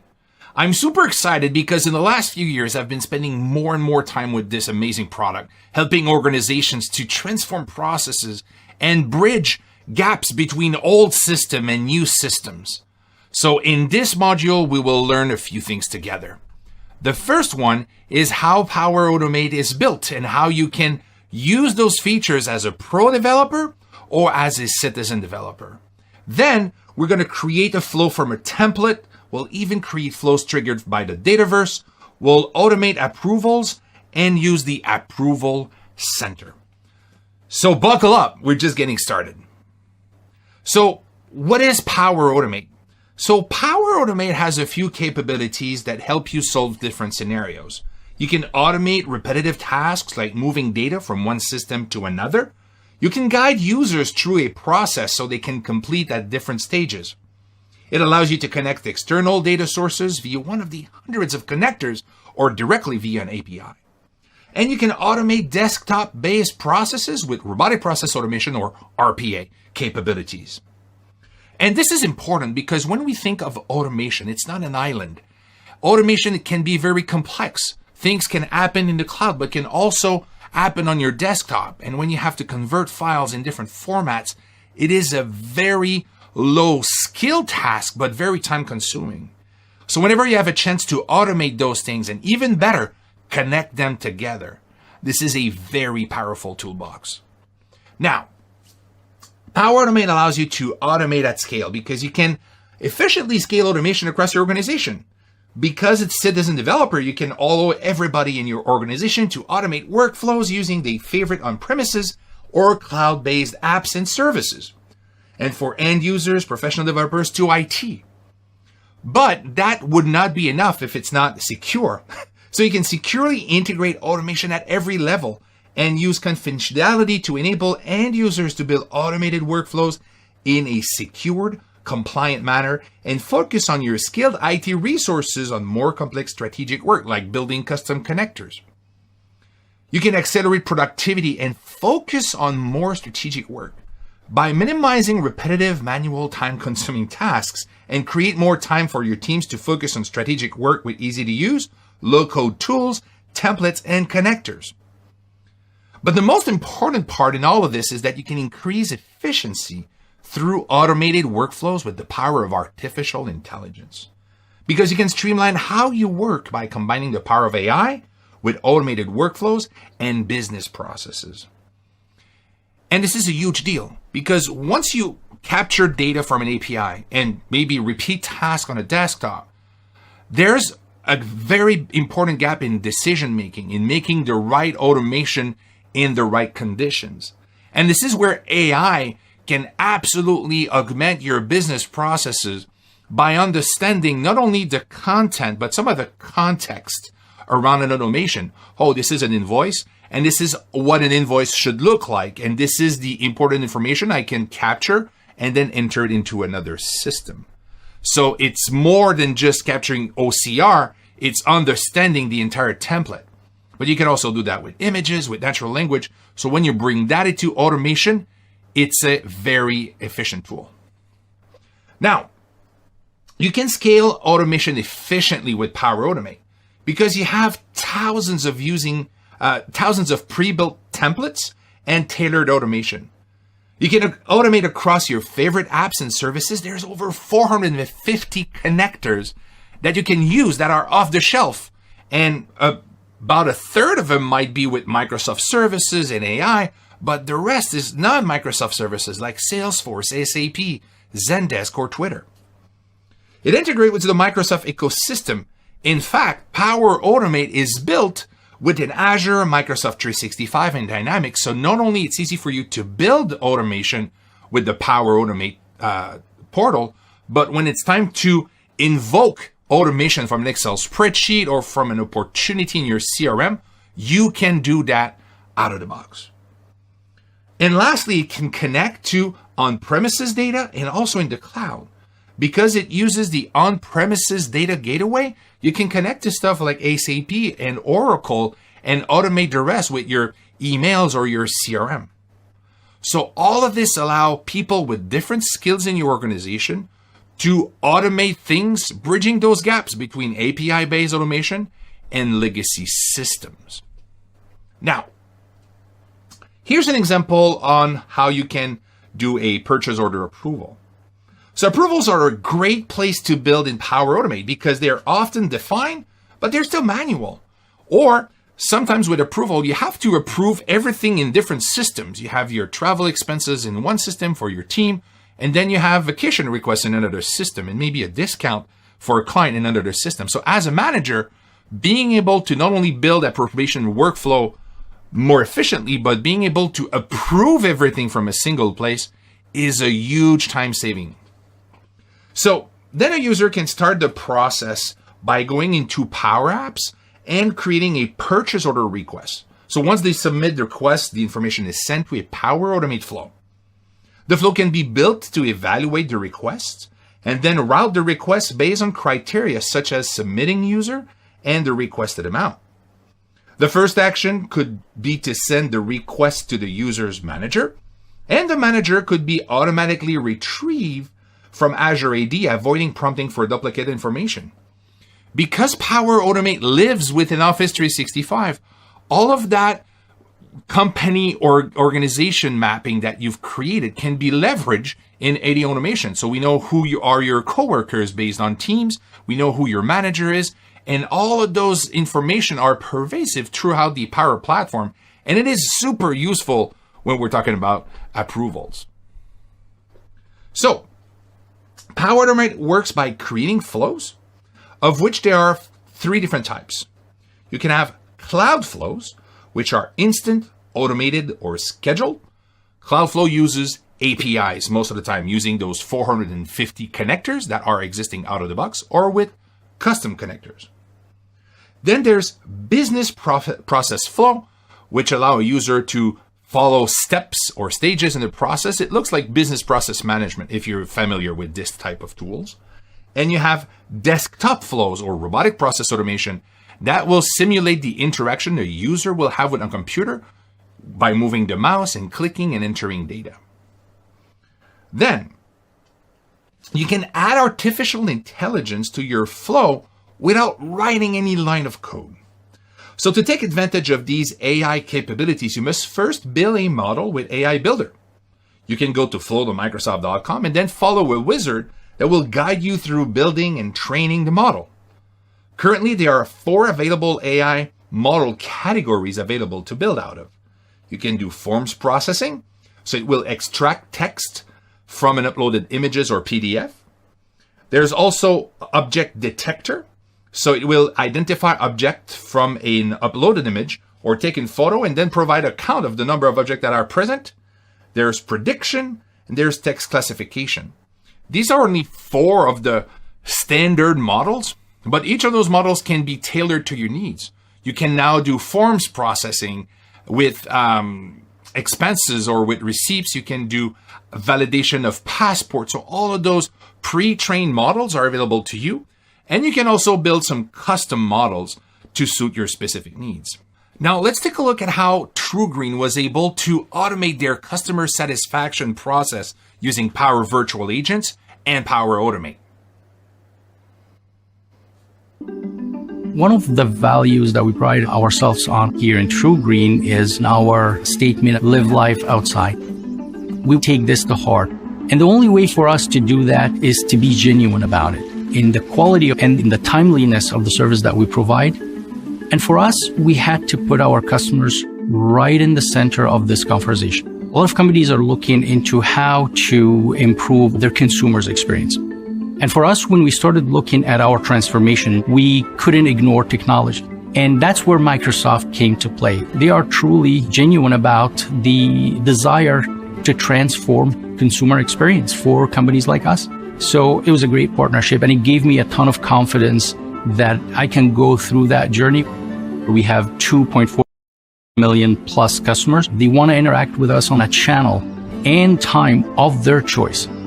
And we were able to arrive to how we can architect that experience with Microsoft Power Virtual Agent. It made it very easy for us. The Microsoft team spent a full week with us just to onboard some of my resources and educate them on the platform. Literally 2 days later, we have an innovative chatbot. And the Power Virtual Agent is really beyond the traditional chatbot. We will use it to orchestrate entire customer experiences end to end. I can schedule my service, reschedule a service, add a new service, do a payment, get some tips about how you care for your lawn. We wanted to have the right foundation for technology. That's why we're looking at machine learning and AI to analyze the tons of data that we are capturing and take actions based on that. We're looking into the optical image recognition, which would allow the virtual agent powered by AI to troubleshoot and then schedule a service agent. And we were able to use UI flows to integrate our legacy solutions with the new solutions that we're deploying. It's actually allowing us to grow faster because it definitely bridged that gap for us. The reality is Microsoft made these ideas easy for us to implement. We are not a technology company. I want my team to focus on doing what matters to our business and to the customers. Our ambition is that whenever you talk about your lawn care, whenever you talk about living life outside, you think by default TruGreen. And we're doing everything in terms of transformation to earn that position. It's pretty cool to see how TruGreen was able to automate many parts of their customer service processes with Power Virtual Agents and Power Automate.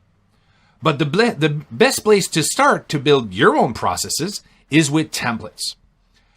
You have thousands of templates to choose from, and you can find those templates directly in Power Automate. You don't need to navigate away from this. So let's see how you can start building simple automation and also how you can automate approval processes all within Power Automate. Now that you've learned about Power Automate and how you can use it to automate your repetitive processes, this video will guide you through your different options for getting started. As we walk through the various options in Power Automate, think about not only the workflows you can build, but how you can take advantage of the hundreds of connectors and their triggers and actions to drive business value with a no-code or low-code solution. To get started, let's navigate to flow.microsoft.com in your browser. This is the home of Power Automate and provides you all the resources and capabilities you need to get started. After a few seconds, you're brought to this screen where you have different options for getting started. And let's begin by starting from a template. So down here, there are several different templates available that are pre-packaged for you to provide the functionality where you just enter the inputs of the data you want to work with, and it goes from there.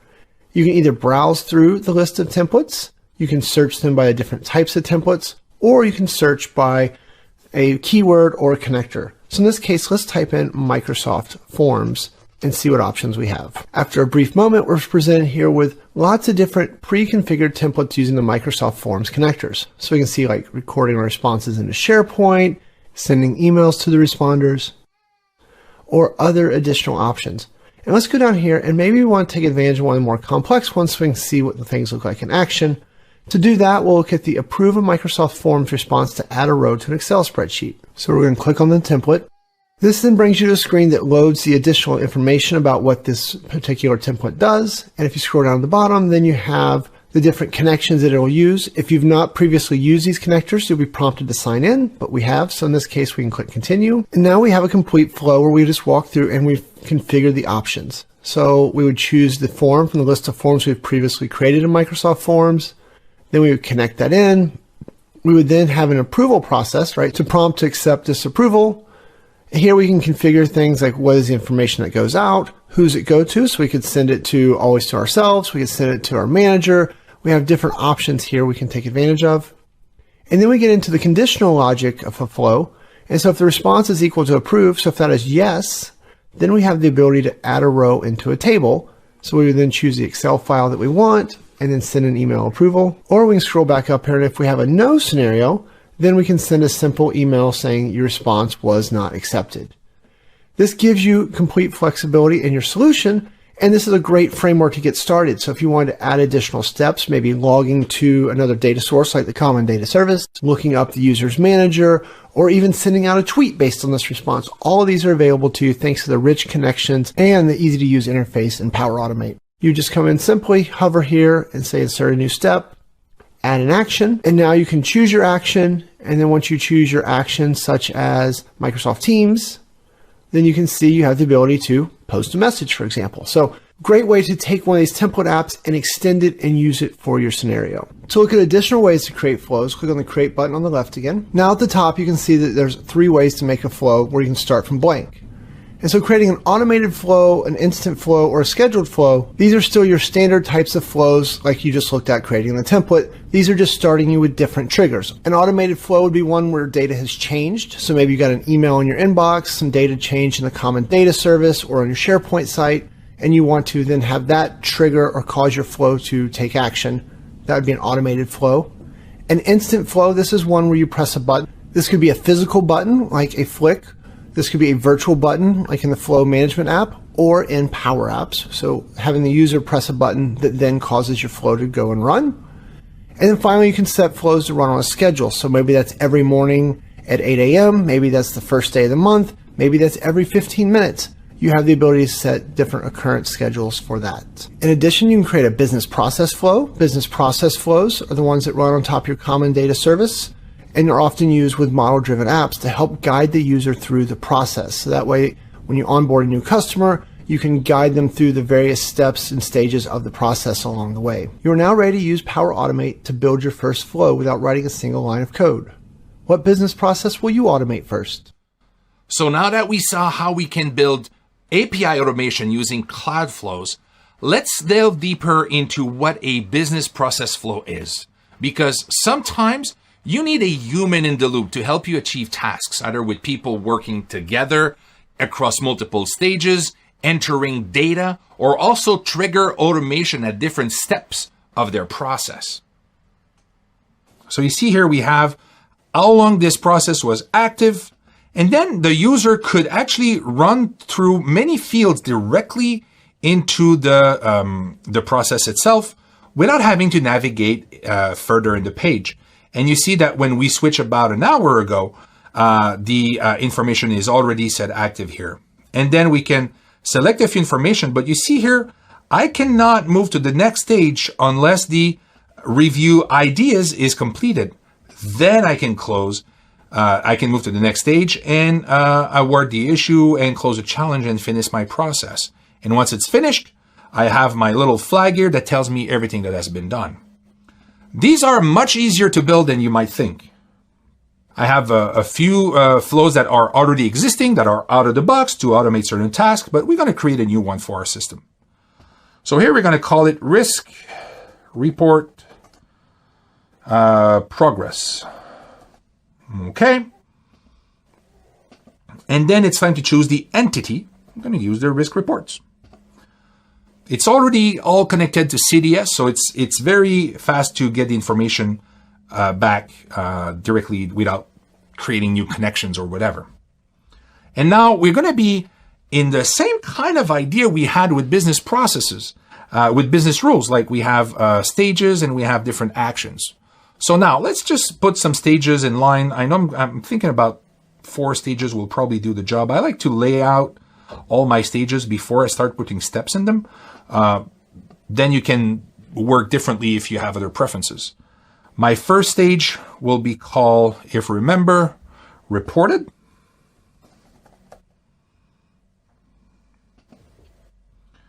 Here we had under investigation.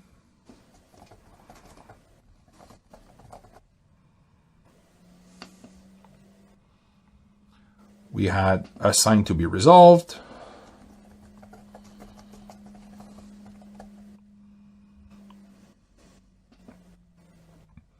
And we had resolved.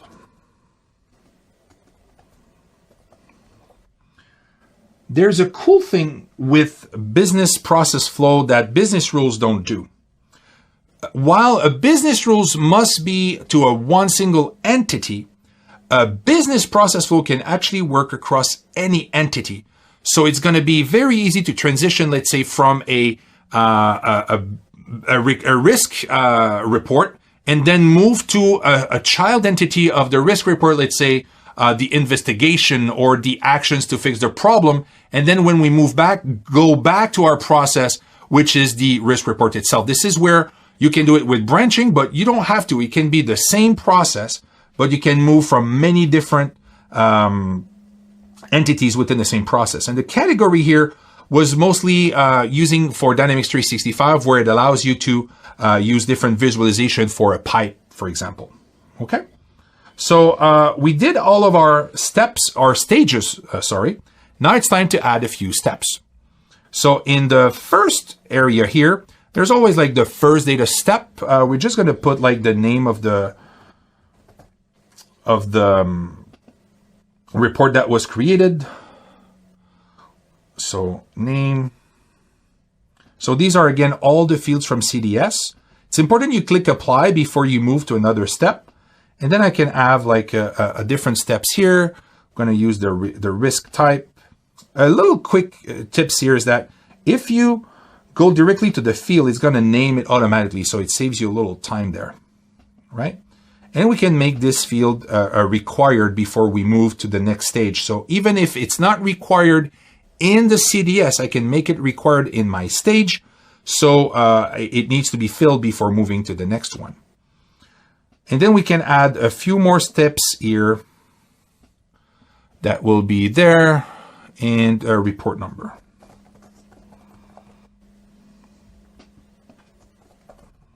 Again, I usually type it because it's like the first field, but if you're smart, you're going to be going directly in there and it's going to do it automatically for you.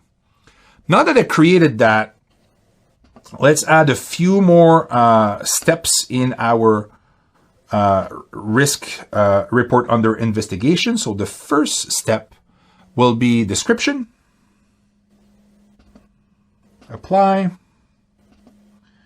And then I'm going to add another data step here. That's going to be the urgent or not urgent. Like I said, this is something that might come a little later in the process. Here we're going to work with the building manager.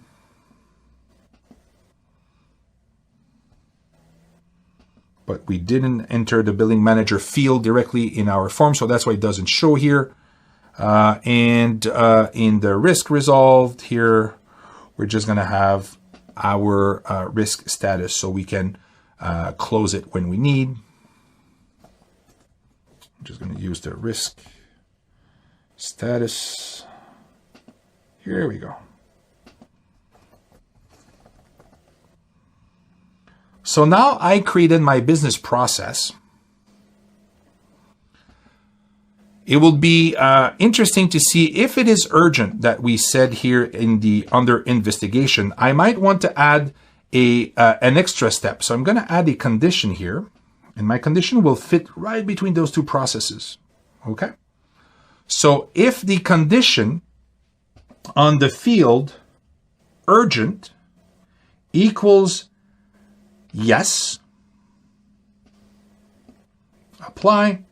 I might want to insert another stage that's going to be here. That's going to say contact like a hospital, or fill a specific report that will be there. All right. And then my other field might be just come back here. If it's not, just go to this field, and this field report here will be resolved. I can add it to my branch here. Oops, my mouse doesn't want to cooperate anymore. So then you can have different fields here. So if it's a risk report, I'm going to come here, and then you can work with different conditions and splits in your business process. Now, once you're done, you save your process. Always a good idea to give it a name. So to change the name, you remember we just click here at the top. We gave it a name when we started in this case. We can validate. It's going to tell us if there's error in our logic, which is the case here. Oh, we didn't save a data step here. So risk report contact hospital. So we're just going to have just a description. We didn't create a field specific to the hospital part. But you see that it's hard to make mistakes because the system will make sure that you don't. And then we can activate. And also the other important part when you talk about business processes is that some business processes might be only available for certain type of users using their security roles. So maybe the Person who declares the risk doesn't need to see the full process, but the building manager might need to.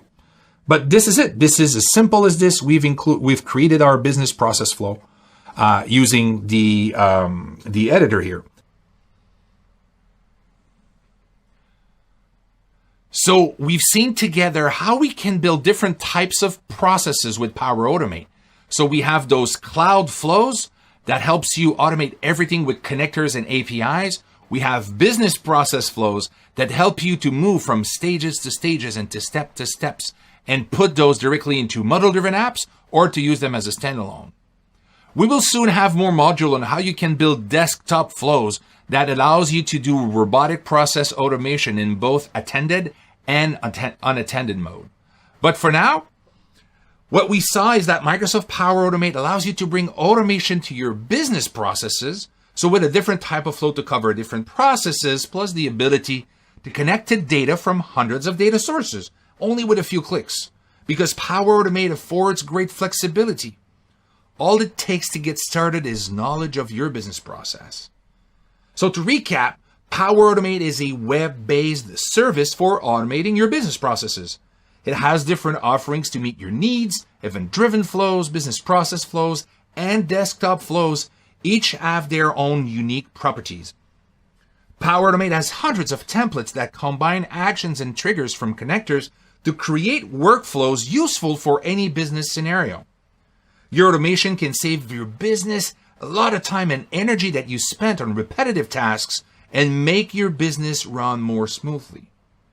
Power Automate Approval Center allows users to easily see and manage approval from a variety of flows to ensure ease of use and efficiency.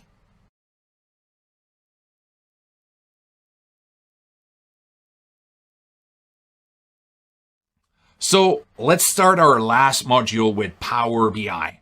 Power BI is certainly the more mature tool of the Power Platform. It is best of breed in every analyst's magic corner or magic wave, and it's one of the more powerful tools we have for data analytics. So in this module, we will explore, understand, and learn about Power BI.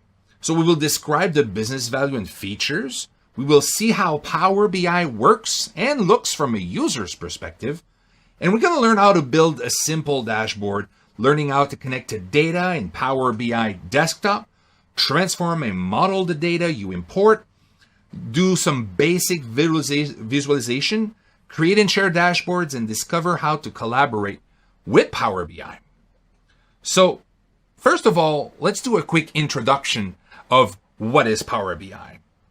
At the core, Power BI is a self-service platform that helps you discover, analyze, and visualize data in order to share and collaborate insights with your colleagues. Visualizations are interactive and scalable reports based on collections of different data sources. So all of those data sources that are sometimes huge millions of records coming from your marketing systems, Access databases, Excel spreadsheets, or data lake can now have a visual layer to help you do better analytics on that data. So you can get data from Excel files, databases, Azure data, AppSource, but also it has out-of-the-box connectivity to Dynamics 365 and all their SaaS providers like Salesforce, Facebook, Google Analytics, and other SaaS services. So the Power BI editor is something that you install on your desktop, and then you can connect to data sources, transform those data sources, assemble all your reports and dashboard before you publish them on the Power BI service. So you see those Power BI tools, you have the desktop, you have the service that is online so people can actually view and interact with data, but also pulling from the Power BI services, you have the Power BI mobile app. But lots of data still require top of the game security and administration capabilities. So from the security perspective, similar to many Microsoft services, Power BI is built on Azure, which is Microsoft cloud computing infrastructure and platform that ensures the same level of security. User log in their They log in with their credentials that is held in Azure Active Directory, and it controls the level of sharing for every report, data, or dashboard, determining whether recipient can edit or only view items. So Power BI administration is the management of a Power BI tenant, including the configuration of governance policies, usage monitoring, and provisioning of licenses, capacities, and organizational resources. It's important to understand that with Power BI, end users do not gain more access to data they shouldn't have access to, especially when you use out-of-the-box tools like in Power Apps and or Dynamics 365. And that Power BI capacity is always secured, so it doesn't leak outside of your organization. So you don't create easy to share dashboard outside your organization if those users don't have that permission. So the idea is to transform data into insight. And there's a few steps to get there. You start by getting your data, you analyze, you visualize your data, you publish, and you collaborate. And most of the work is done in Power BI, the desktop version. And then you can build your dashboards in only a few minutes to get to visualization, finding the graph that you like, and then adding insight. So there's artificial intelligence that is added to Power BI to help you find information within the data. That is especially useful with large scale of data. And then it also integrates with Cortana. So you can ask Cortana for, hey, what's my monthly revenue with this business department? So all of that integrates natively with Cortana. You can also insert custom visualization. So if you do have lots of IoT sensors on your production line or on your plane engine, you can map those KPIs that receive from IoT on custom visualization so you can troubleshoot more effectively. And then you can publish to the web. So those Power BI dashboards with the right security control can be shared on Power Portals and or any other websites. And then there's integration with every Microsoft apps and services. So you can embed Power BI visualization into your Power Apps, invoke Power BI from Excel spreadsheets, but also just transform spreadsheets directly into Power BI visualizations.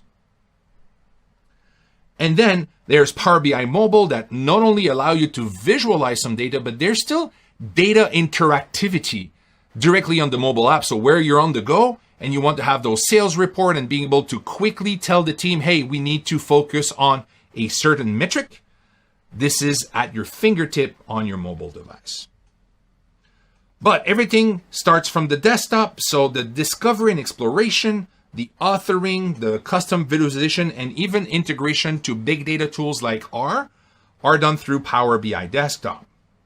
So you can connect to all the data around you. So you can connect to data in the cloud, on premises. You can shape, transform, and clean data using the same tools. So you don't need to have another set of tools just to do basic data manipulation. All of that is done within Power BI Desktop. And then you can join and model your data from multiple sources or type. So you can have multiple data sources, let's say your asset master data management plus your IoT data and your CRM data. And then you can bring all of that into a single Power BI dashboard to know what's wrong with a certain client device. And finally, you can extend with advanced analytics and even do predictive model using R. You can quickly publish to Power BI from Power BI Desktop, but also from Excel directly. And this provides always powerful self-service analysis. So Power BI Desktop, you got the visual drag and drop and exploration, and you got Excel to build some ad hoc analysis for blending structured and unstructured data. So let's see how the Miami Heat, the basketball team on the NBA, was able to boost their season's ticket sales by 30% and saves approximately $1 million on operations.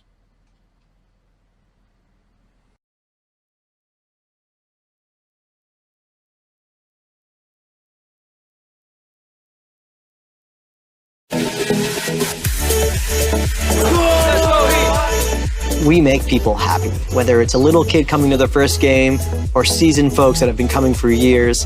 The smiles on their faces when big plays happen, When the act first gets on stage for concerts, that moment is what we live for. And that experience is powered by Adobe and Microsoft.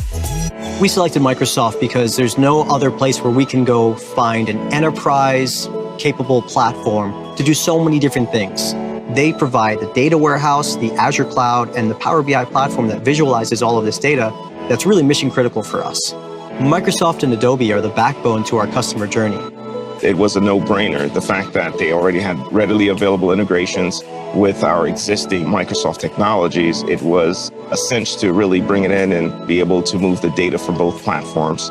We've got a lot of digital properties. We have Heat.com, AARena.com, MiamiHeatStore.com, the award-winning Miami Heat mobile app, and we want to know what our users are doing across all these different digital properties. We use the Microsoft Azure cloud to collect and enrich our data so that we can provide it to the rest of the business in a seamless and an automated way.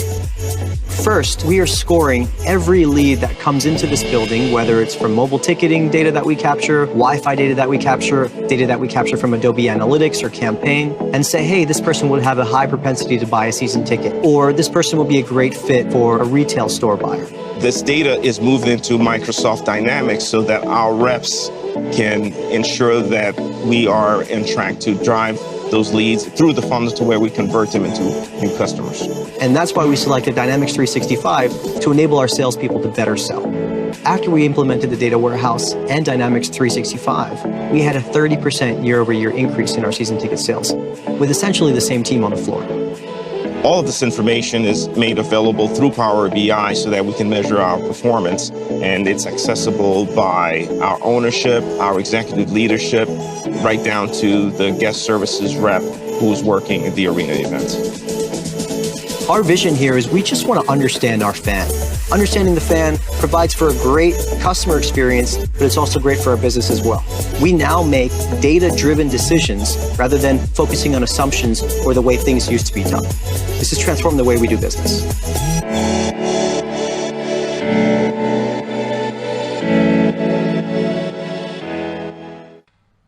This is amazing. So just from visualization or knowing where your data is, you can really transform your organization with Power BI. But enough me doing the talking. Let's look at how we can build those dashboards together.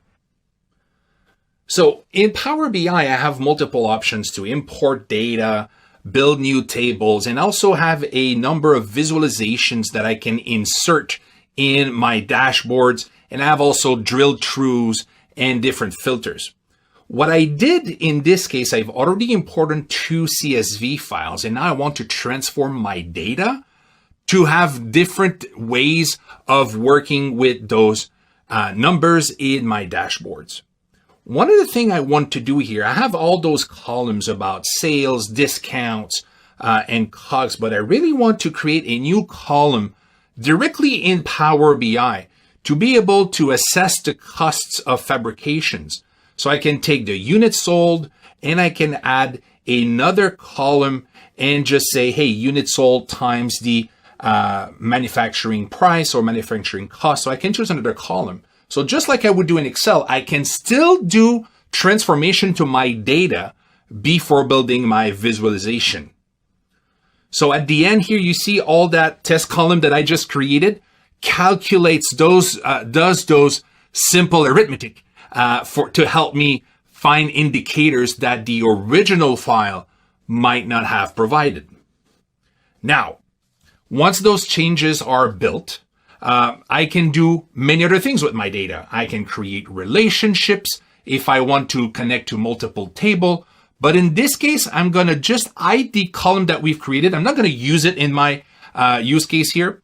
But what we will do is that we will start building this visualization. So I see all my data here, so I can work with that data again with all those different columns.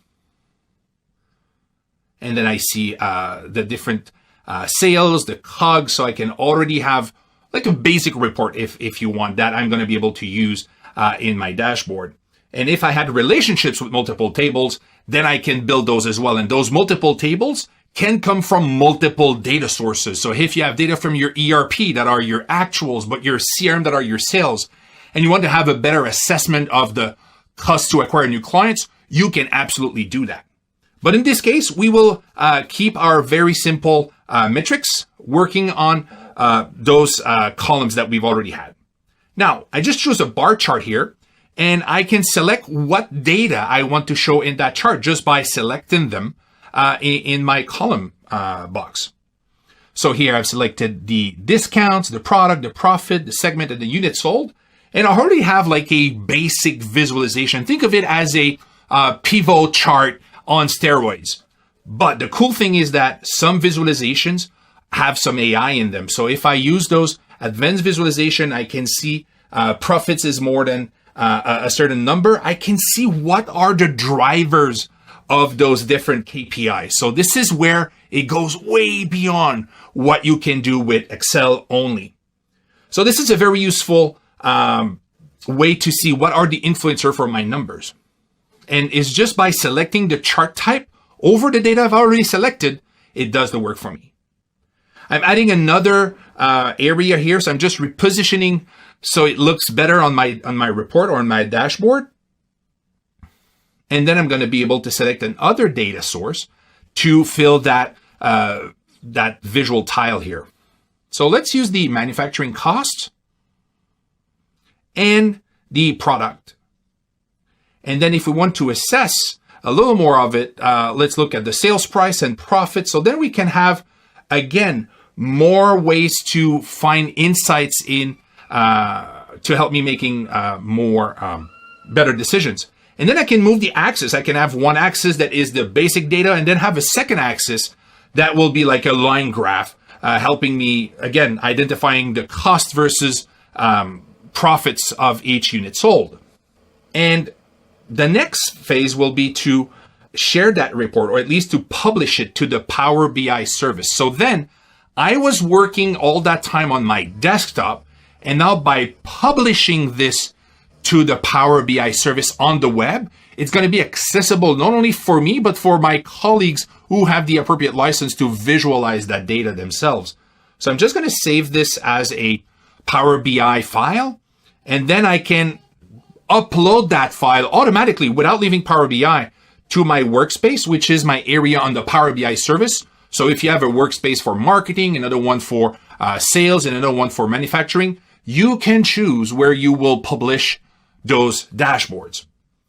So while it is publishing, so it's taking all that data, putting it into the web, and then my colleagues who are part of the same workspace, when they go on the Power BI service, which is online, then they will be able to find that dashboard as we built it. But it doesn't stop there. Any user can select visualization from my dashboard that I've created and add those to their own dashboards. So if they want a more holistic view on marketing plus sales plus customer service with different tiles, they can.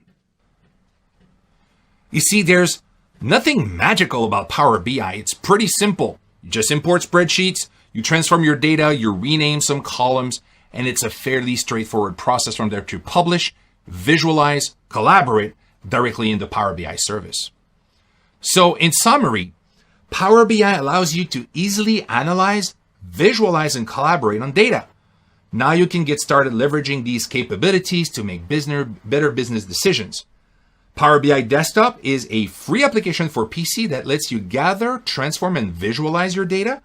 Power BI Desktop also connects to many types of data sources, including local databases, worksheets, and data on cloud services. Power BI simplifies collaboration and improves the outcome by allowing you and your colleagues to work simultaneously on the same dashboards and reports. And finally, the Power BI service is built on Azure, Microsoft's cloud computing infrastructure and platform, ensuring your data is secure and only accessible by authenticated users. You see, when you put all those components together, we have Power Apps, Power Portals, Power BI, Power Automate, AI Builder, Power Virtual Agents. All of those things, they talk together, helping you to build very sophisticated end-to-end solution to any business challenges that you might face.